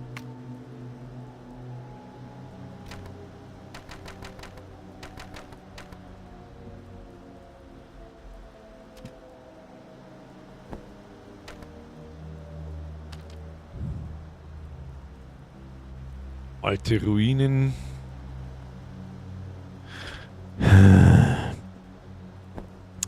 Weißt du, womit ich auch so ein bisschen ein Problem habe? Da sind so. Ist das ein Händlersymbol oder ist das ein Gasmasken? Das ist ein Händlersymbol. Kann man die Dinge vielleicht mit Dynamit wegspringen? Aber das kann ich mir nicht vorstellen. Wir haben bis jetzt eine Granaten gefunden. Ich glaube, dass da nicht irgendwo nochmal irgendwo eine Granaten rumliegt. Ich habe die Wahl zwischen 1, 2, 3 Artillerie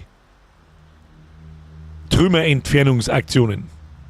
Woher soll jetzt ich wissen, welche mich weiterbringt? Die da oder die da, wenn ich bloß eine Granaten habe? In den Handbüchern ist drin gestanden, das was craften kannst.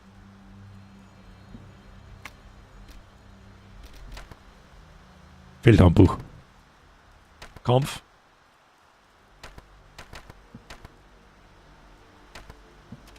Ne.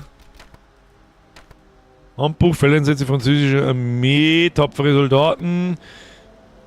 Wisst immer, was ihr mit euch tragt, stellt einen Vorteil her. Nützliches ist, wie Medizin und Munition lassen sich durch das Kombinieren auf dem Schlachtfeld gefundener Materialien herstellen.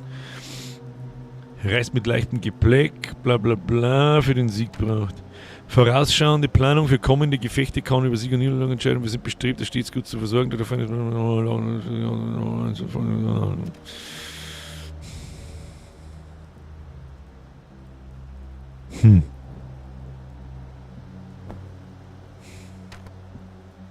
Jetzt gehen wir mal da oben in das Vorratslager. Wir kommen überhaupt was craften. Meine ganzen Crafting-Mats, die haben alle in der Kiste drin.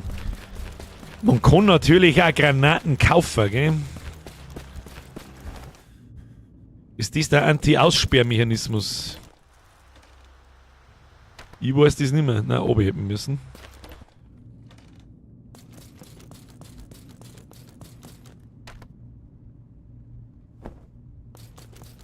Irgendjemand in diesem Bums-Container da drin auskennt. Jetzt war ich zwar schon 15 Mal überall da, aber egal.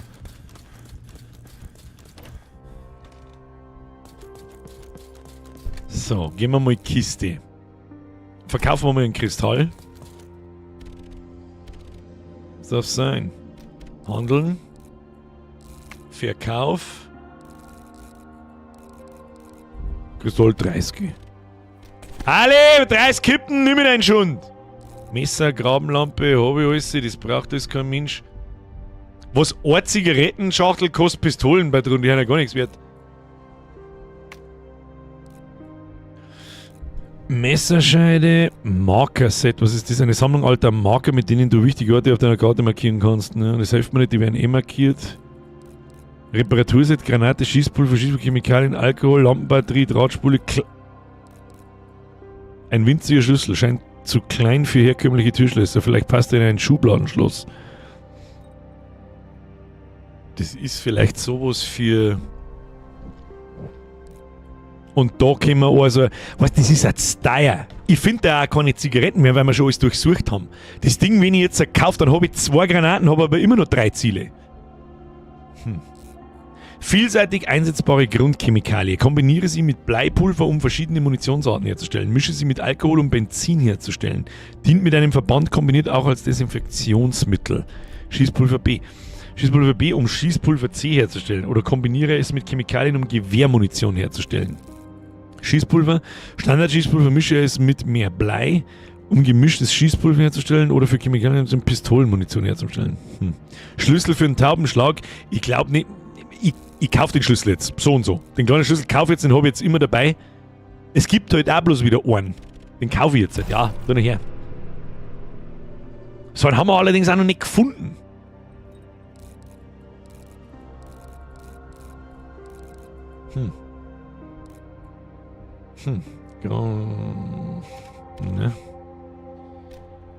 Ne. Ne, ich bin nicht so hundertprozentig zufrieden mit dieser Geschichte hier. Was brauchst du fürs Feuerzeug? Das ist eine richtig gute Frage, was ich fürs Feuerzeug brauche. Feuerzeug leer. Nehmen wir es mal mit. Dann nehmen wir das Dynamit einmal noch mit. Lassen wir die Lampen einmal weg. Ich glaube, dass die nicht ultra todesnotwendig ist, falls es war. Stoff. Und wenn deine Alte chillen will, kein Problem. Dann komme ich vorbei. Ich bin nicht allein, denn ich hab Stoff und Schnaps. Ich sag ja zu MDMA. Wieso kann ich das auswendig haben? So, was brauchst du fürs Feuerzeug? Das ist eine richtig gute Frage. Schauen wir uns mal an, was wir fürs Feuerzeug brauchen. Untersuchen. Britisches Messingfeuerzeug mit ersten Rostflecken. Kann aufgefüllt und zum Anzünden verwendet werden. Es ist komplett leer und erfordert ein bestimmtes Feuerzeugbenzin.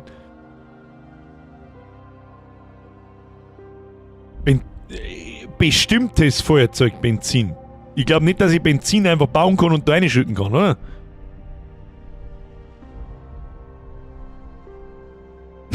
Ja, der war überhaupt nicht tief. Der war Pulver A, Pulver B, Resident Evil 3. Ist es in Resident Evil 3 auch so? Und das erinnert mich nicht mehr, dass die Pulver A, B geheißen haben. Arbeitet deine Leber auf Hochtouren. Der Zucker verhindert dann am Ende, dass dein Körper die Energie ausgeht. Also vor dem Saufen 1-2 Gläser und auch danach. Ja, Kinder, jetzt brauche ich... Es ist wie spät! Ja, Kinder, jetzt brauchen wir einen Typ, weil sonst haben wir heute einfach bloß 2 Stunden im Kreis umeinander gelaufen. Hey, hast du mit so? I need help. Sag mal, was ich tun muss. Ich hätte jetzt Benzin gecraftet. Ich sag's mir, ich hätte jetzt einfach, das ist auch schon wurscht. Tu mal.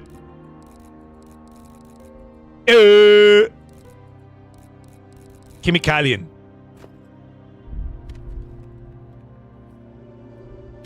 Feuerzeug, der wir noch weg.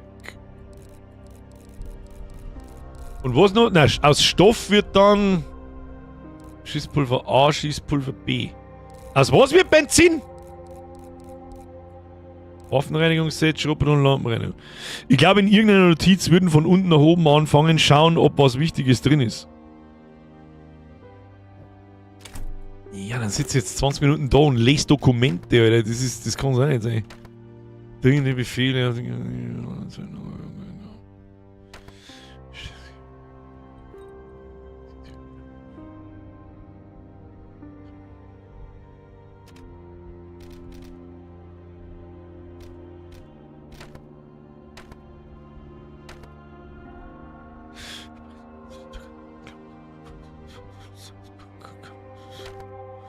Da steht was vom Feuerzeug.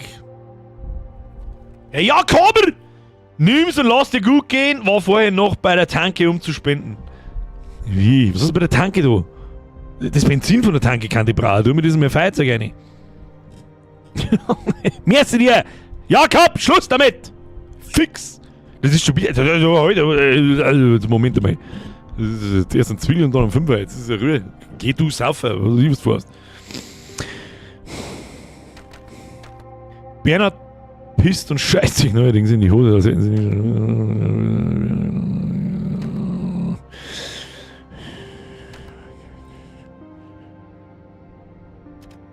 Das haben wir schon gerade, da steht das Geburtsjahr drin. Ich sage euch, was ist, ich komme nicht mehr weiter. Ich komme nicht mehr weiter. Das mit den Schlüsseldiensten, da kann noch was sein. Und die Dienstpläne sagen da dann Hauptmann bla bla bla.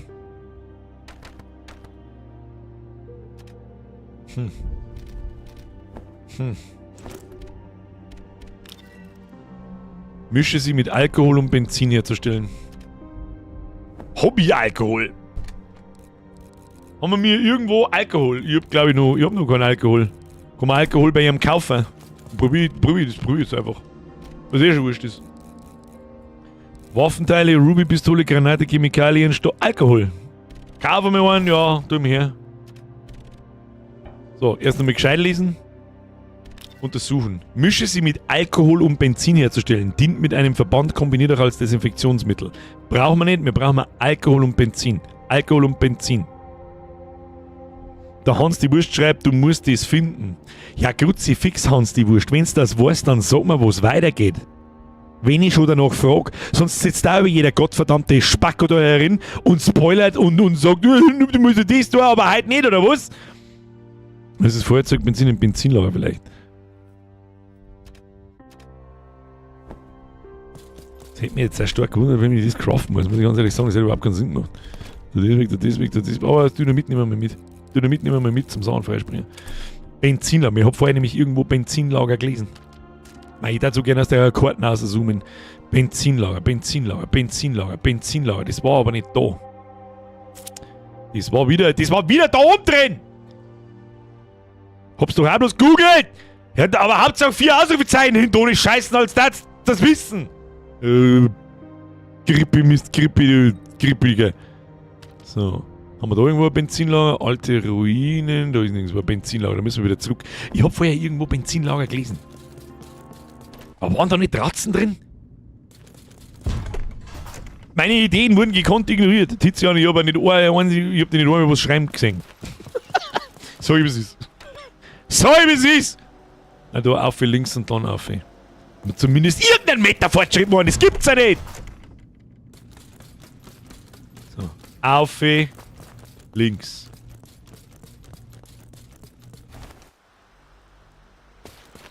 Das war in dem vorherigen Gebiet, war das. So, not wie für Dynamitstange!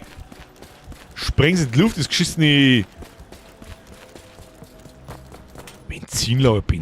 Ich glaube, dass sie so alle im Fall habt. So, wo haben wir? So, Benzinlager, wo?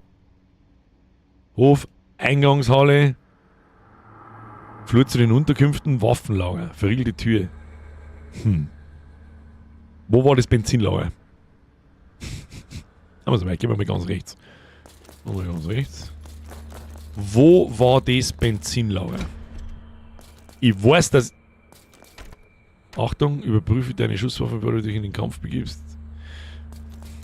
Das Lager war in den Tunneln, war aber nur ein Schild. Also unten.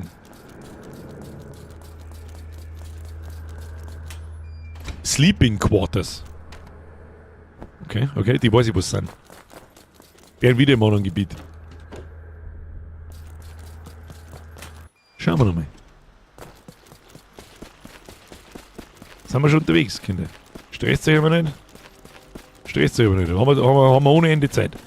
Trümmer plus Artillerie ist kein freier Weg zum 3. Mal, Birgit. Ja, muss ich mit der Granaten in der Hosentasche da hingehen? Ist das dein Ernst? Das kann nicht dein Ernst sein. Das habe ich vorher schon gelesen, ja, aber ich nehme es nicht ernst, weil es für Schwachsinn halt. Vor allem, wenn er Boomer-Smiley hinten dran hängt. Und sie das auch ignoriert dann meistens. Kommt vor. Du bist auch schon ein paar Tage dabei, das weiß ich. Brauchst du nicht auszuschmerzen. Das probier ich jetzt. Und wenn es nicht geht, dann hau ich einen Knocker Nosch. Geh mir vorbei, hau einen Knocker Nosch. So, hier, Granate rein. Weißt du was? Dynamit nehmen wir auch mit. Ist mir scheißegal.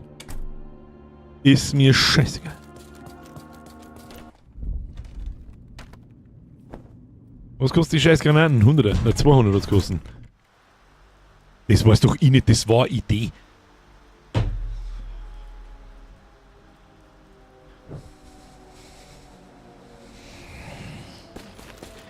Wenn ich jetzt da oben gehe, da unten ist ein Trümmerhaufen.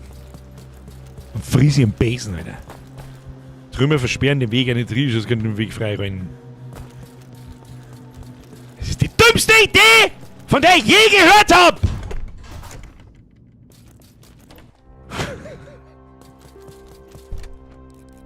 Weg! Sleeping Quarters hat der andere geschrieben, der googelt hat. Bravo! Hansi Wurscht. Rechts unten müsste ein Sleeping Quarters sein. Da, hier Schlafunterkünfte. Da! Verriegelte Tür, Helm. Was soll das sein? Bevor ich jetzt da umfahre! Was ist da? Was ist da? Was soll das sein? Was hast du eigentlich gegoogelt? Da war ich nämlich schon. Und das ist auf der anderen Seite von der Map. Ich mag jetzt dann gleich nicht mehr.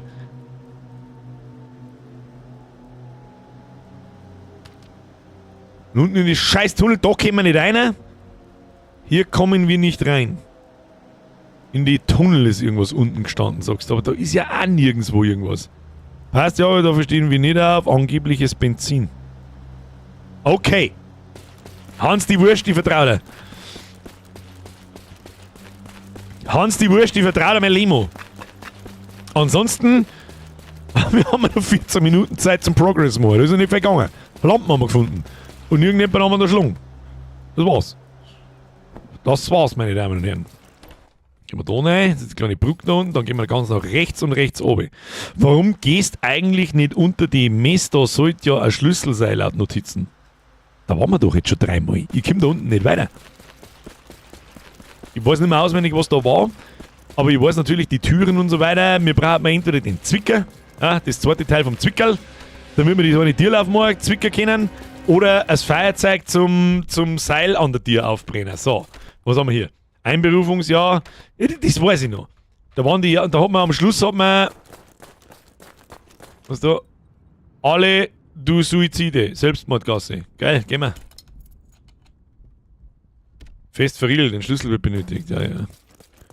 So, dann durchsuchen wir da jetzt alles, was da rumliegt. Ja, genau, da stehen dann diese Jahreszahlen drauf und die muss man dann in den Safe eingeben. Und da haben wir nicht,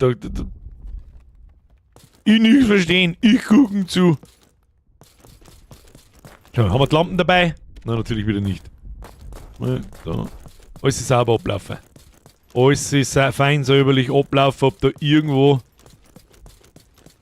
Was haben wir da? Einberufungsjahre, das waren die nächsten Einberufungsjahre. Genau.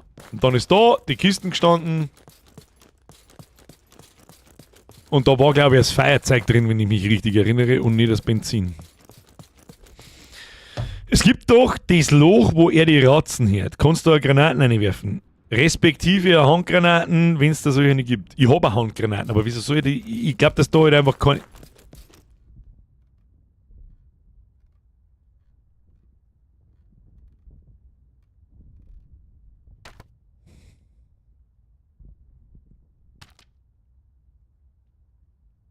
Das ist die Map.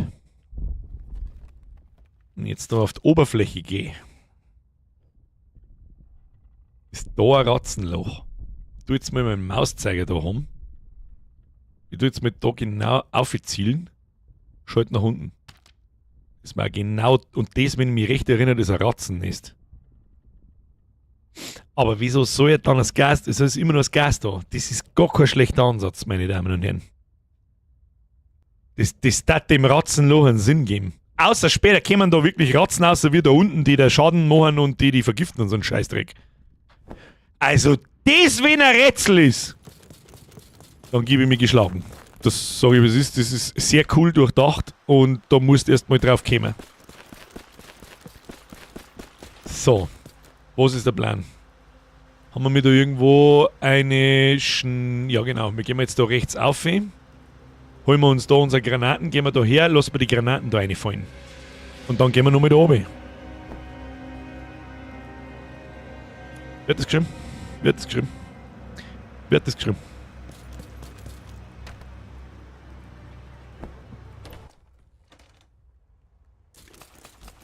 Gute Idee. Gute Idee. Herr, Farbdose was. Entschuldigung. Farbdose, gute Idee. Gute Idee. Appreciate it. Schau, das ist eine gute Idee. Nicht mit der Granaten in der Hosen, mit dem Hosensack zum Trümmerhaufen hingehen. Was machst du mit dem Ding? Was ist werfen? Haben wir schon geauf jetzt. Oh, 12 hat uns auch schon geschrieben. Ratzen wegsprengen und dann runter. Ja, aber das Gas ist halt. Aber vielleicht reißt. Vielleicht ist es so ein typisches Videospielgas. Das Satz reißt, wenn man Granaten einrollt. Dann gehen wir mal da hinein. So, Kiste. Wo? Da ist Kiste. Kiste. Das brauchen wir nicht. Granate! Wir haben da Granaten gehabt, oder nicht? Wir haben da Granaten gehabt!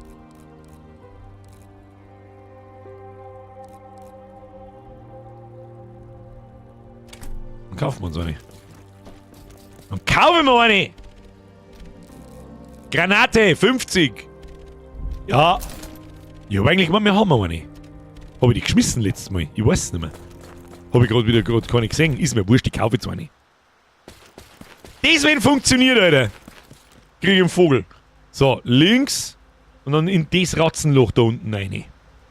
Und dann gehen wir da wieder oben. Ja, genau, das ist perfekt. Das war auch relativ nah beieinander, so. Das da auch so einigermaßen Sinn machen. Er schreit oben noch da drin umeinander. So, ab nach links.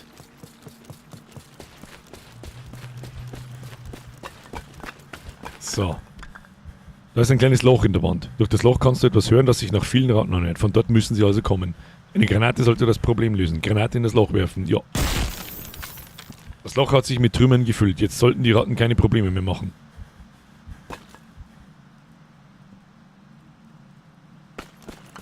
Ich kann's irgendwie nicht glauben. Ich kann's irgendwie noch nicht ganz glauben. So, oben mit uns. Jetzt haben wir natürlich wieder keine Lampen nicht dabei, aber das ist mir jetzt wurscht. Da ist zu, gell? Wie haben wir denn da hingekommen? Da haben wir noch gar nicht hingekommen. Ah, da haben wir uns sterben lassen. Deswegen, aber ich glaube, wir müssen durch die Messe rein. Oder? Wir müssen durch die Messe rein. Das geht ja so wieder überhaupt nicht. Aber gut, die Messe ist nicht weit weg. Wenn das jetzt nicht hinhaut! Ich sag das, was ich dann bin ich ratlos. Dann hat mich das Spiel bezwungen. Dann muss ich in diesem Titel leider Gottes meinen Programmer-Titel abgeben. Hat mich bezwungen. Haben 2 Stunden im Kreis angerannt.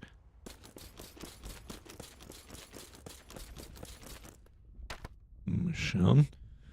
Das ist dieser Versorgungstunnel. Was brauchen wir da für ein... einfaches Schloss. Wir haben ja einen kleinen Schlüssel. Schauen wir mal, ob wir mit dem reinkommen. Vielleicht kommen wir mit dem rein. Ist das das?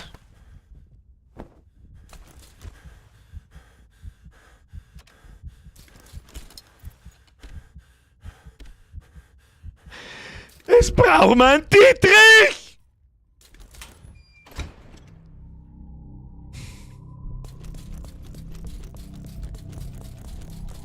Das behagt man alles überhaupt nicht.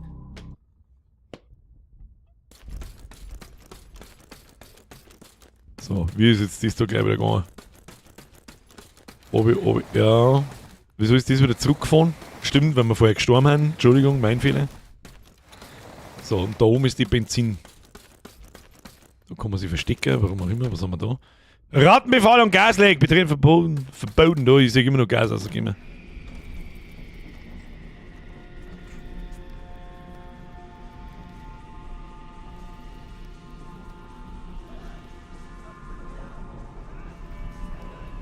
Yoshimitsu hat geschrieben, als Feuerzeug Benzin kannst du erst finden, wenn du einen Taubenschlüssel hast. Dann geht's wieder weiter mit dem Dietrich und so weiter. Okay. Okay. Du bist der Zagerteufel mit den Tipps geben. Sag ich dir, wie es ist. Okay, eins nach dem anderen. Taubenschlagschlüssel. Eigentum von Lieutenant Arthur Corriveau. Überwacht die Tunnelarbeiten unter der Messe. Arthur C. Tunnelmemo. Na, Dienstpläne brauchen wir. Die brauchen wir.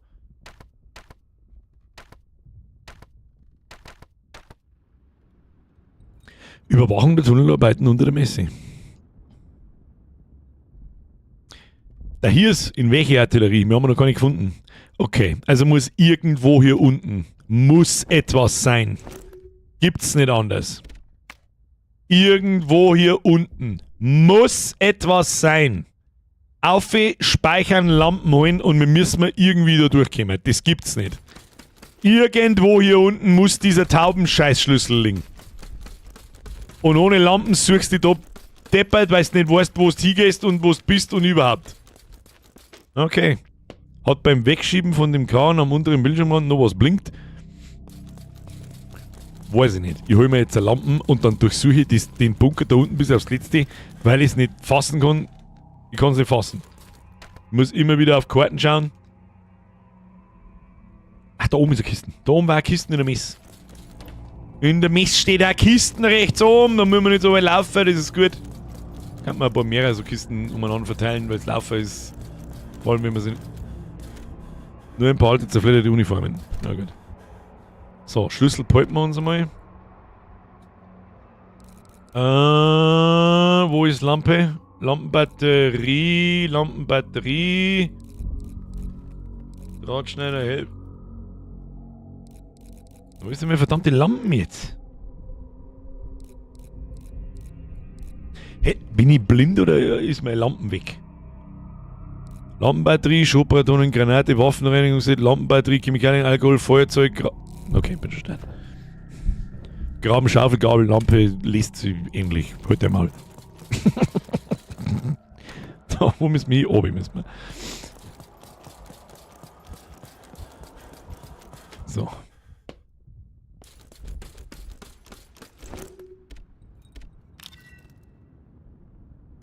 %, ausrüsten, okay. So. Kann man da noch was umeinander schirmen? Nein. Da kann man nicht hindrehen. Da kann man nicht hindrehen. Ich kann noch eins weiter oben. Da gibt's nichts. Da haben Trümmer. Ich kann aber nicht interagieren. Ich kann mir also nicht vorstellen, dass ich das mit Dynamit wegmachen kann. Falls ich das mit Dynamit wegmachen kann, bitte sagt's mir jemand. Ich glaube nicht, dass ich die Haufen damit wegmachen kann. So, dann gehen wir da oben, dann gehen wir da um. So gibt's nix. Da gibt's das hilft mir auch nicht weiter. Da geht's nicht weiter. Das ist der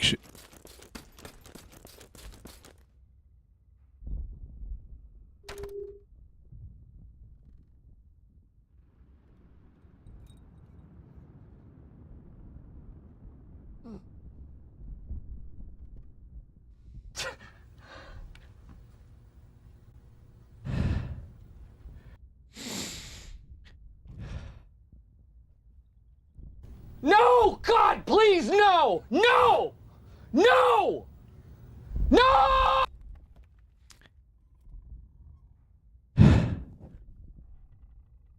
Wieso geht denn der nicht? Der war der Wichtigste. Jetzt ist er gekommen.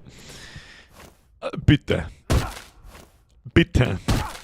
Aber wer weiß, wahrscheinlich geht jetzt da noch dir und dann gibt's wieder nichts. Lass mich rauen.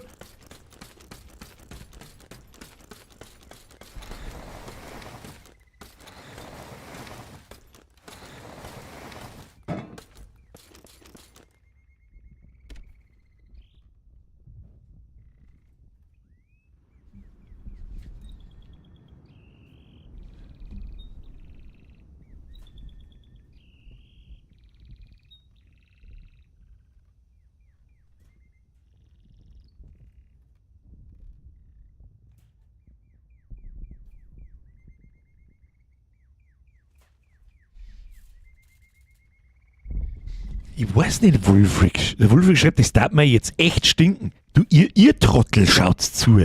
Mir ist doch das scheißegal. Der Taubenschlagschüssler, sicherlich. Weißt du, wenn irgendjemand was gesagt hätte, dann hätten wir um 20 nach 8 gekommen, hätten wir weiterspielen können. Aber nein!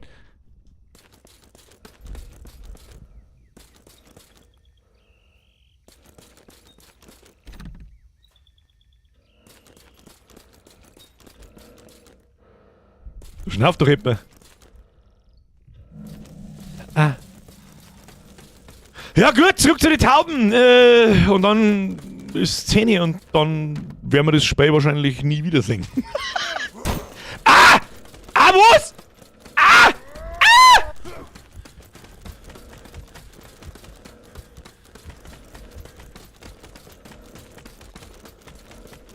Rennt her, war mit unten umeinander mit seiner Todeskeule. Bist du deppert oder was?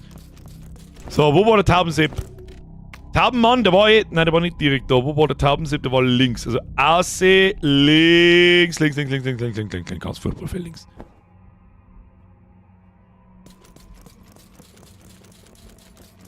Ja. Das mag ich jetzt schon noch sehen, was man da dann kriegt. Sag ich dir, wie es ist. Schade. Schade, Spiel ist so gut. Aber das habe ich einmal nicht gesehen. Man sieht einfach, man sieht die Tieren nach unten nicht. Die siehst du erst, wenn du die Lampen hast. Oh, die wir übrigens einmal. Aber nein. Dass du auf der anderen Seite siehst, dass da ein Tier ist. Verdammt.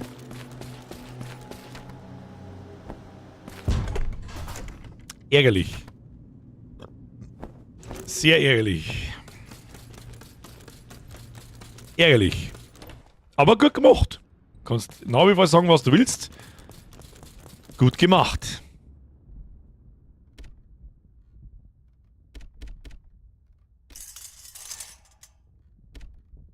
Sie ist tot. Gott stehe mir bei. Und jetzt kriegen wir den scheiß Dietrich. Dann kriege ich den Dietrich, dann komme ich ins Benzinlager, dann kriege ich das Benzin fürs Feuerzeug, dann kann ich das schnell auf. Das machen wir jetzt noch schnell, weil ich sehen möchte, was passiert. Das machen wir jetzt noch schnell.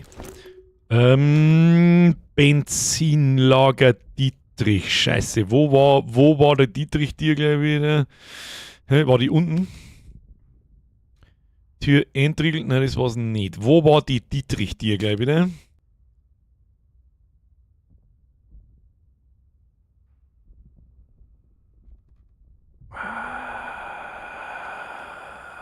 Da.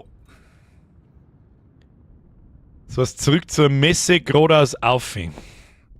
Kriegen wir hin.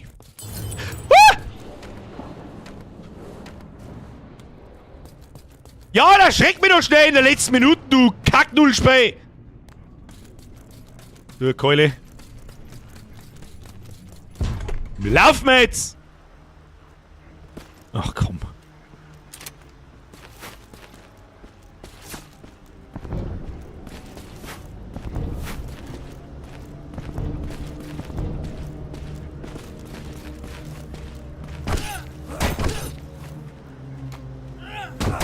Ja, den kommt.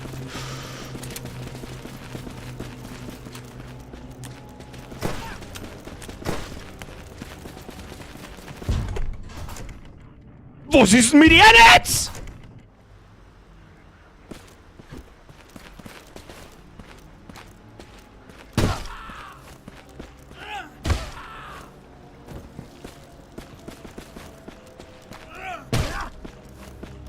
Keule to your face! Oh, die haut schon auf 2 mit zu, schon. Okay, er schießt. Schauen wir mal nachladen. Schauen wir mal, was er treibt.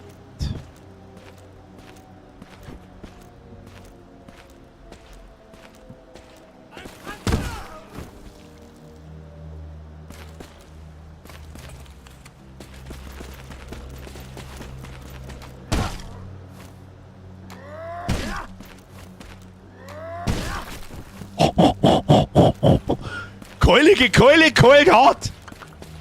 Bruder, die Keule keult! Da kannst du mal Gift draufnehmen, dann müssen wir noch einen Schritt weiter. Der Neuper! Die Keule euch alle zu Keulenmus! Keulenmatsch!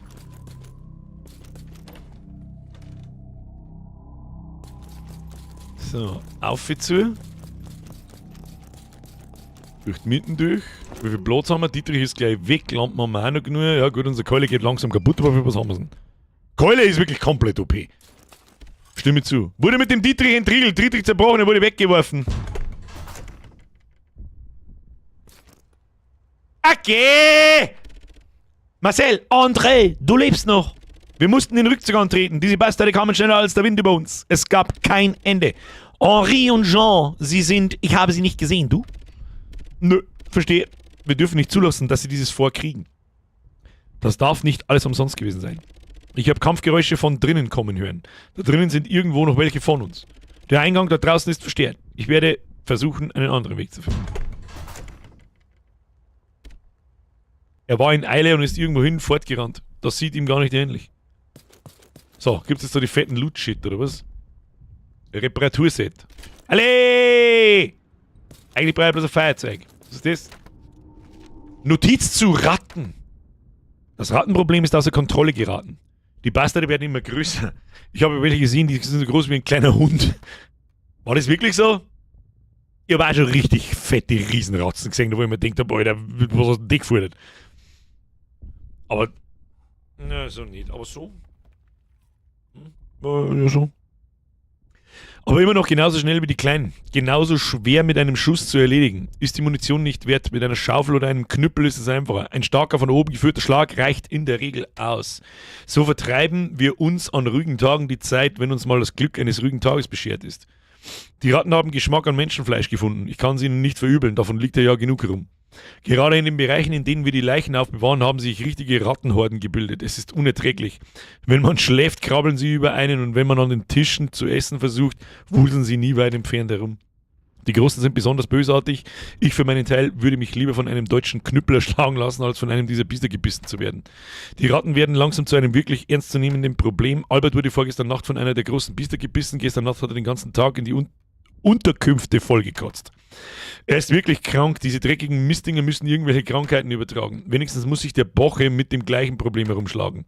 Also die Franzosen haben uns Boche genannt. Die Leichenberge türmen sich immer weiter auf und der Artilleriebeschuss lässt seit Tagen nicht nach.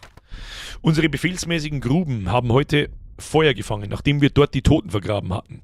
Ich konnte kaum glauben, was dann geschah. Hunderte dieser kleinen Drecksviecher kamen aus den Gruben gewuselt. Haben wir jetzt bei, was ist schon, beim, wie haben's geheißen? Sie hat irgendwas mit A geheißen, er hat irgendwas geheißen mit H, glaube ich. Sie waren ganz panisch, anscheinend mögen sie kein Feuer. Ich habe die verbrannten Leichenreste heute ordentlich beigesetzt. Ich hatte schon fast erwartet, dass die Ratten uns wieder zum Problem würden, aber ganz zu meiner Überraschung befand sich in dem Resteberg keine einzige von ihnen. Sie mögen wohl nur frisches Fleisch. Okay, Plague Tale, ja sicher. Der Hugo! So, Ratten, was haben wir da? Feuerzeug Benzin! Fucking finally! Was haben wir da noch? Da ist noch Benzin. Und da ist auch nochmal Benzin. Gut, merken wir uns. Benzin im Benzin. Da ist noch was gekommen. Aber da. Waffenteile! Waffen! Um es in den Worten eines langzollerten Grünen zu sagen. Was haben wir da?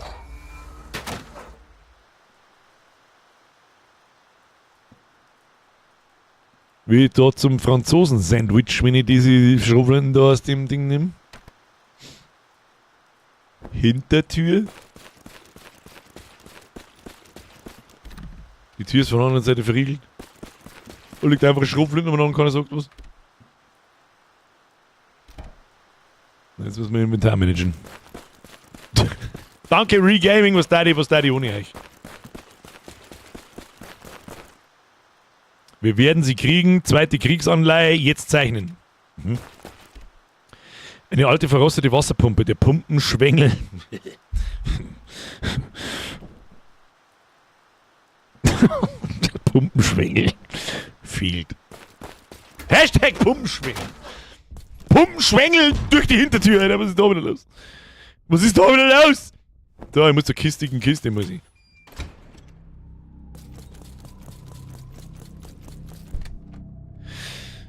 Lampen weg, Schlüssel weg, Reparaturset weg, Feuerzeug!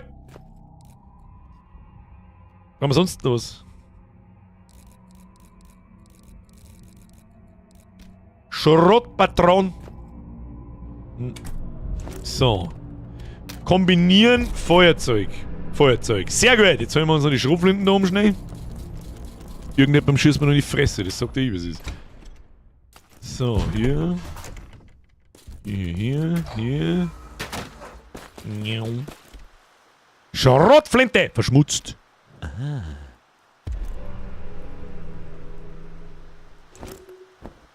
Kann man das Benzin stacken? Oder was ist da oben noch?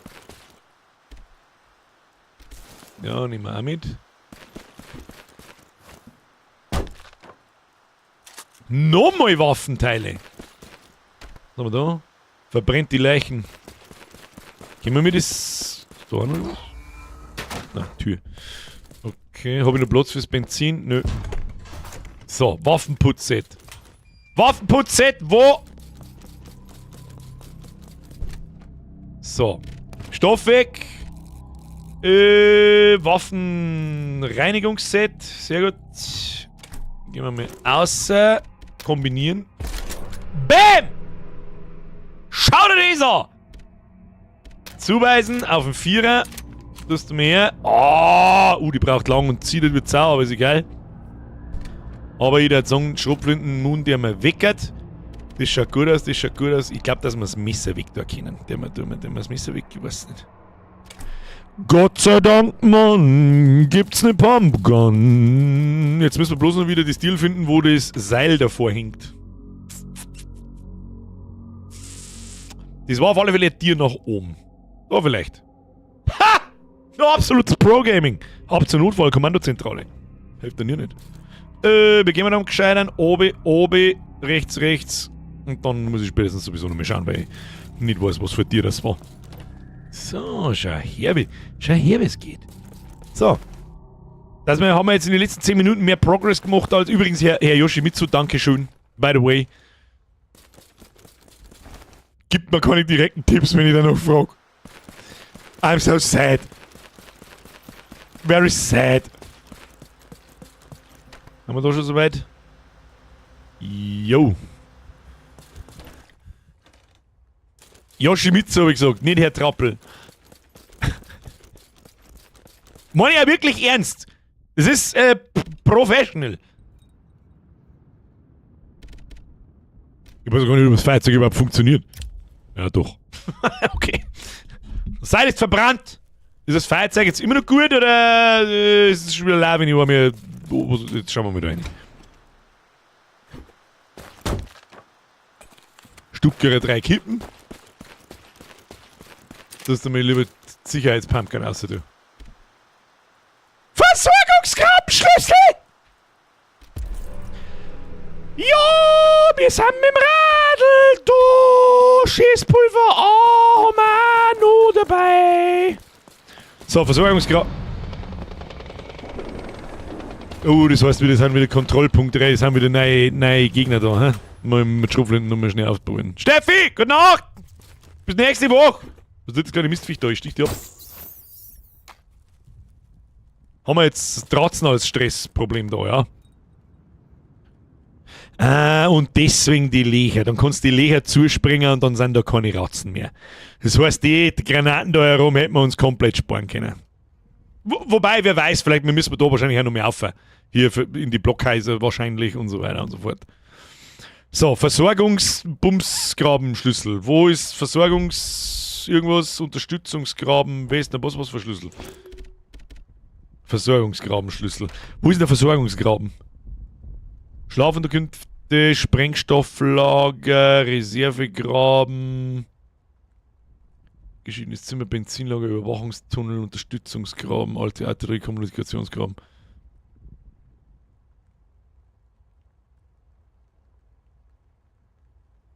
Unterstützungsgraben. Hier ist er. Und das ist wieder ein Blockhaus. Und wir brauchen Versorgungsgraben. Ich weiß nicht, wo der Versorgungsgraben ist. Ich weiß nicht, wo er ist.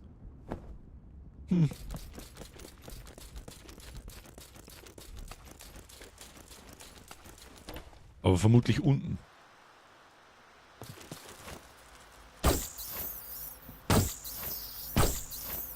Hau bloß die Ratzen zusammen, ich sag das, wie es ist. Gar kein Bock jetzt auf den Mist. Im Keller unten, sagt's ihr.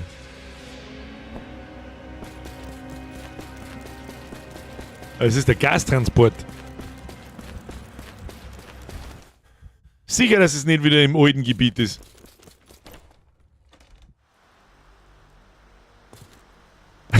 Ratz kann schon einmal Kippen droppen, das stimmt. Da haben wieder Ratzen. Halde. Reservegraben. Gehen wir nicht hin. Aber ich weiß, wo wir mir jetzt hingehen. Links, links, links und daher.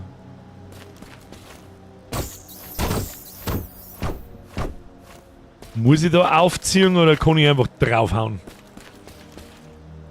Ach, und die fressen gleichen, wenn ich da Leute umbringe oder was? Und dann spawnen die Vieh. Das war natürlich schon narrisch. Nettes Zusammenspiel von Spielereignissen, sagte ich. Ganz unten ist ein Tier. Sollten die finden. Da gehen wir jetzt noch schnell hin. Macht sie da komplett neues Gebiet auf dann, oder wird's noch narrischer, wie es eh schon ist? Wir haben jetzt da noch eins weiter und dann nach unten. Die Tiere hätte ich jetzt lang nicht gefunden, sag ich dir, wie es ist. Die hätte ich jetzt auch wieder lang nicht gefunden.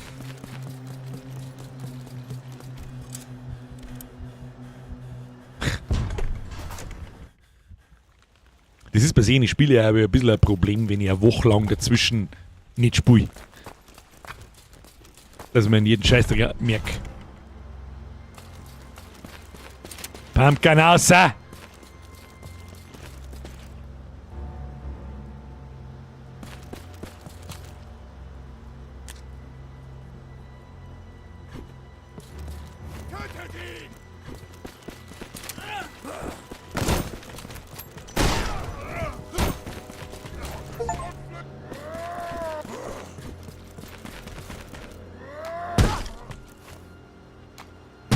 Gott sei Dank, Mann! Gibt's ne Pumpkin!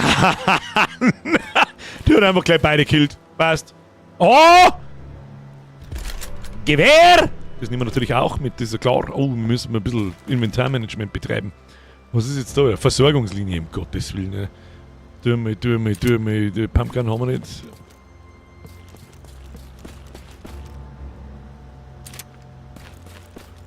Und da jemanden herlocken können und springen so in die Luft.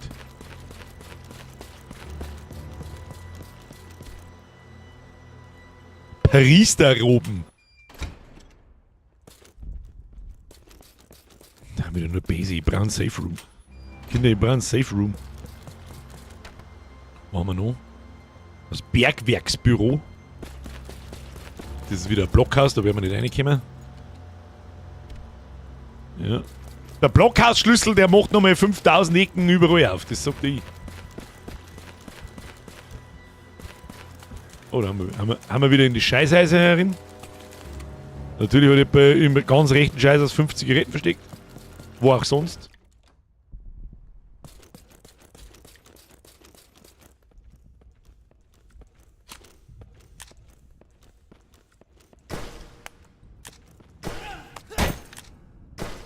Ja, Kim. Mit dem Messer brauchen wir doch nicht mehr anfangen.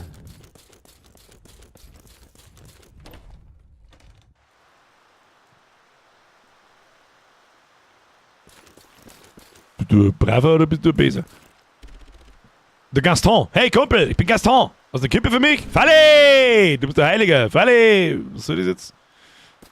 Wahrscheinlich erzählt er noch mehr, aber das ist mir jetzt gut. Oh, da haben wir noch mehr Granaten, aber wir haben keinen Platz mehr. Geht's da irgendwie weiter oder ist das alles?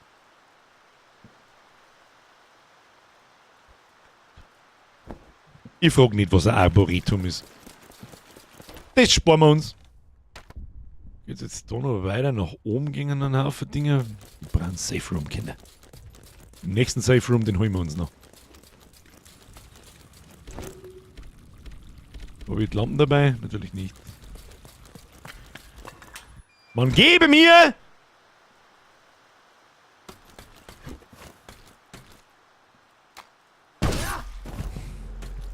Ich hab die erlöst, 6 so. Oh, das schaut nach...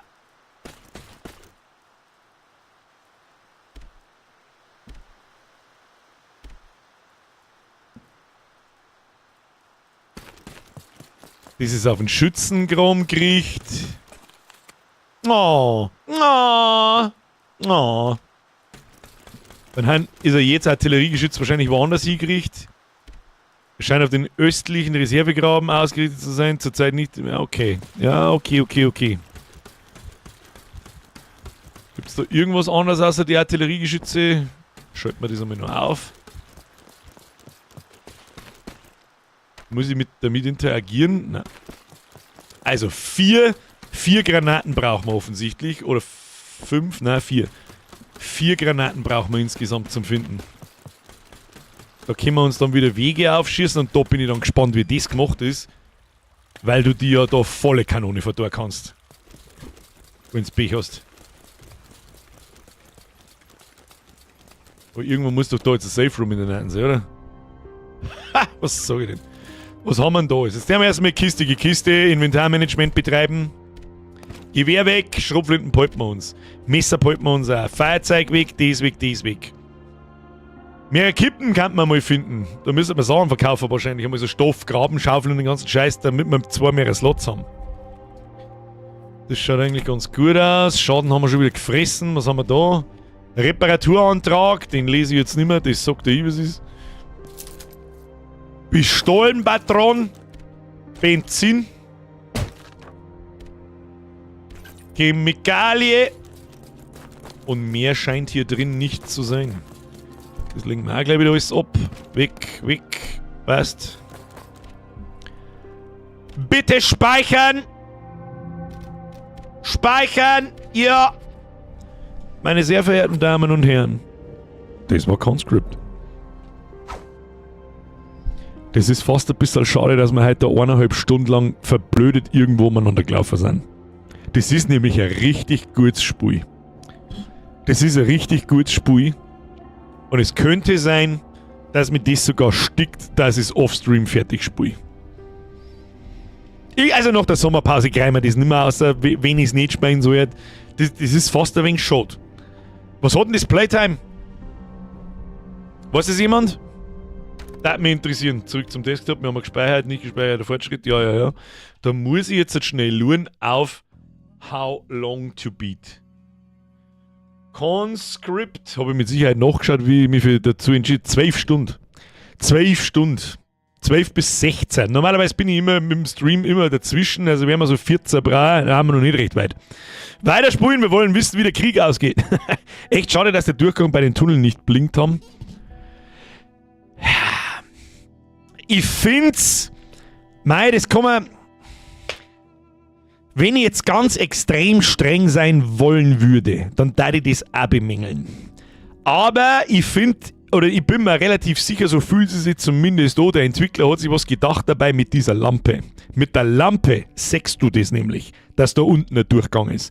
Wenn du keine Lampen hast, ist dein Sichtfeld ja bloß so ganz klar, dann sägst du nicht über die Wand drüber, dass da unten eine Tür ist.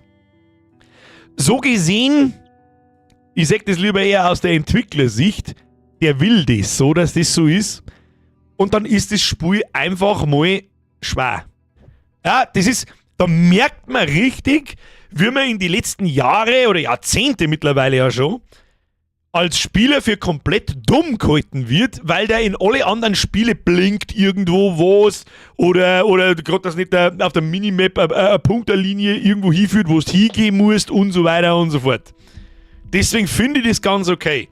Unser Horror Survival und Resident Evil damals war ja eigentlich auch dafür bekannt für schwere Rätsel. Da rennst du einfach einmal eine Stunde irgendwo umeinander und denkst dir so,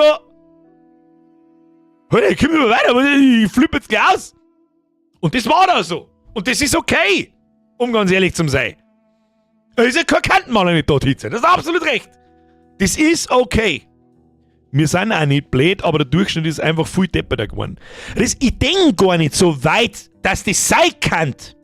Ja, da finde ich, das ist ja alles, ich kann ja gar nicht vorbeilaufen, so quasi. Du findest wahrscheinlich Organaten und in jedem freigeschossen wieder eine. Das kann natürlich auch sein, ja. Wir haben eh schon noch eine gefunden, ich weiß zwar nicht mehr, was war, aber die finden wir dann schon wieder im Benzinlager, glaube ich, noch eine gelegen. Aber eigentlich bräuchte man für den Stream eine eigene Datenbank. How long to be? Wie jetzt? Wir werden doch wohl das Ende sehen, oder? Oder? Ich fürchte nicht. Soll man sich nur Artillerie anschauen? ich glaube nicht, dass recht viel passiert, außer dass wahrscheinlich einmal so ein Rauchwolken kommt und dann haben halt diese Trümmer weg. Ich finde interessant, wie es der Entwickler umgesetzt hat, dass da 4 Artilleriegeschütze sind und alle sind automatisch ausgerichtet, anstatt dass es ein Artilleriegeschütz gibt, wo ich auswählen kann, worauf ich schießen will. Ist wahrscheinlich wieder mal technisch einfacher zu machen, anstatt so mit Zielen und so ein Scheiß. Oder auf der Minimap was auswählen und so. Ist wahrscheinlich der Entwicklung geschuldet. Ja, die Artillerie wäre jetzt schon fair, dass wir das noch sehen dürfen. Na, ist halt kein Kantenmaler da. Schreibt jetzt keiner mehr was, oder? Da haben jetzt alle beleidigt, oder was ist denn los? Alle, die sich nach dem Gameplay schleichen. Smash the Like-Button! Vielleicht haben wir neue Zuschauer da, ich kann mir es nicht vorstellen, bei solchen Spielen, die Aufmerksamkeitsspanne vom TikTok Kevin, die ist bei -5. Da kann ich mir schon vorstellen, dass nach 2 Sekunden Schluss ist, wenn ich da stundenlang im Kreis laufe. Ja, dann sage ich, was kann man noch da? Was kann man noch schnell da? Habe ich in Annex irgendwas, also ich nenne das jetzt mal Space Map in Annex, das ist nämlich ein Spui im Spui. Ich habe da ein paar Gedanken, ich habe schon so grobe Ideen, wie ich diese Space Map mit dem dynamischen Rumfliegen und so ins Spiel einbaue, dass sie das Browser-Game und die Space Map miteinander so ein bisschen verschmelzen. Schon. Aber mir gefällt das Konzept von Seasons nicht.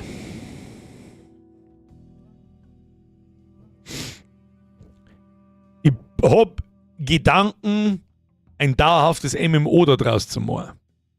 Und dann gibt es ja nicht bloß die 3 Planeten, sondern gibt es wieder alle 5 Planetentypen. Und dann gibt es ja nicht bloß 5 Planeten, sondern 500. Und ein ganz Systemnetzwerk aus Ding. Also die ganze Engine ist so gemacht und die ganze technische Untergrund ist so gemacht, dass ich innerhalb von 10 Minuten Arbeit 100 Planeten habe. Ja, 100 vielleicht nicht. Aber 50, wenn ich es von Hand mache oder ich lasse mir SQL-Befehle von einer KI schreiben, so wie ich es haben will, dann habe ich 100 auf 5 Minuten. Und Systeme und keine Ahnung, was soll ich sehen. Julila! Gute Nacht. Sehen wir uns nächsten Montag, hätte ich gesagt. Endloser Krieg wie in Warhammer 40k, im Prinzip wie in einem MMO wie in EVE. Ist ein Sandbox-Game. Da kann jeder da, was man mag. Du baust also einfach Dark Orbit. Was ist denn Dark Orbit? Ich kenn's nicht. Ich weiß wirklich nicht, was Dark Orbit ist. Dark Orbit. Forum. Was ist Dark Orbit? Reloaded. MMO und Space Shooter. Oh.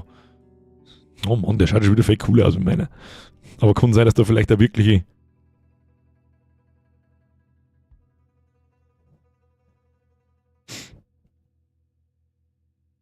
Das gibt schon, nennt sich O-Game. Ist O-Game unendlich?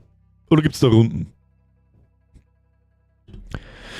Ist also leicht skalierbar, aber dann musst du irgendwie Abwechslung einbauen, oder? Ja, es ist halt der Playground ist da. Wie beim Browser-Game ja auch. Und man baut immer wieder Sachen dazu. Da gibt es da neuer Content, neue Waffenmodule, neue Schiffe, neue Gegner, neue Instanzen, neue Bosskämpfe, das.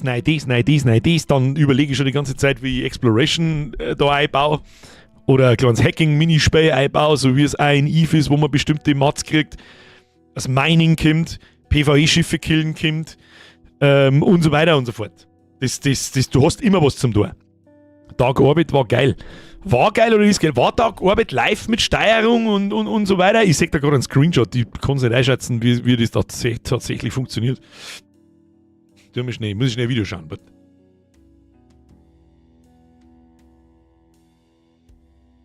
Heute tauchen wir in eines der langlebigsten, spannendsten und gleichzeitig kontroversesten Browser-Games aller Zeiten. Dark Orbit. Ein Spiel. Mir sagt das Logo was. Das Logo kenne ich irgendwer. Warte mal. Ich möchte einfach bloß einmal kurz Gameplay sehen. Taktiken. Für viele Spieler war diese Auswahl der Firma ein Moment, den man nie vergisst. Die Entscheidung hatte Gewicht, denn sie definierte deine Verbündeten und deine Feinde. Sobald man seine Firma gewählt hatte, wurde man in sein erstes Schiff gesetzt. Also ja, ich kann verstehen, wo der Vergleich herkommt, aber das spüre ich ja, wenn ich 5 Gramm Koks in der Nase habe. Bei mir soll das alles ein bisschen gediegener und so. Aber ja, im Prinzip Im Prinzip ist das ja nichts anderes. Bloß, dass das schön isometrisch ist. Isometrisch kriege ich bloß nicht hin, weil ich dann für jedes einzelne Schiff 30 verschiedene Battle brauche, die perfekt passen und so. Da wie ich arm, Alter. Da wie ich arm. Leider Pay to Win wird es bei mir nicht geben. Nochmal in aller Deutlichkeit, NX wird niemals irgendwas Pay to Win. Es gibt diesen Supporter-Account, den wird es auch weiterhin geben, da hat sich wirklich niemand beschwert und einige haben das angenommen und da bin ich sehr dankbar dafür. Das zahlt ein Server, das zahlt Domain, mittlerweile kostet Plesk AFC und je mehr Leute das Spiel gleichzeitig spielen, vor allem wenn diese Space Map da dazukommt, brauchen wir irgendwann auch mal ein bisschen einen besseren V-Server als das geringste Paket, das es gibt. Und da wandert das da alles hinein so. Ja? Aber sicherlich kommt irgendwann, und das ist auch auf der Shopseite unten beschrieben, irgendwann kämen Skins für Gebäude, irgendwann kämen Skins für Raumschiffe. Irgendwann, ja.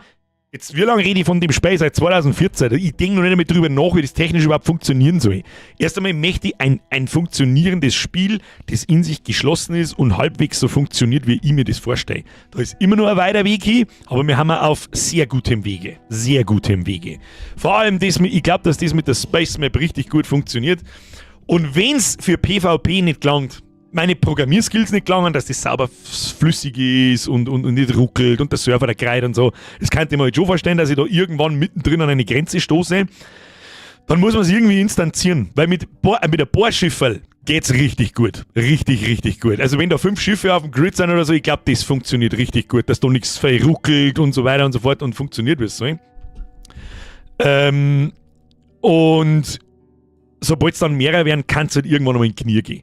Und dann kann ich mir auch vorstellen, du hast ewig da das Schiff, oh scheiße, da ist umeinander geruckelt und jetzt bin ich gestorben. Weil die Leute, kennst du das nicht, Leute? Und dann stehe ich wieder da so mit, ja, für das, du kannst kein Geld verlangen für das geht nicht. Das geht nicht. Und deswegen macht man das weiterhin über freiwillige Dinge, über Skins oder sonst irgendwas. Das muss dann jeder selber wissen und wenn es jemand gut findet, dann kann er das machen. Da habe ich auch kein schlechtes Gewissen. Hinter dem Ding steckt auch sehr viel Arbeit, so ist das nicht. Wisst ihr sehr, was es ist. Birger, weißt du, wie man einen Apfelschnaps macht? Man stellt die Apfelsaftflasche auf Fensterbank und dann wartet man so 4 Stunden und damit sage ich auch gut noch bis Mara.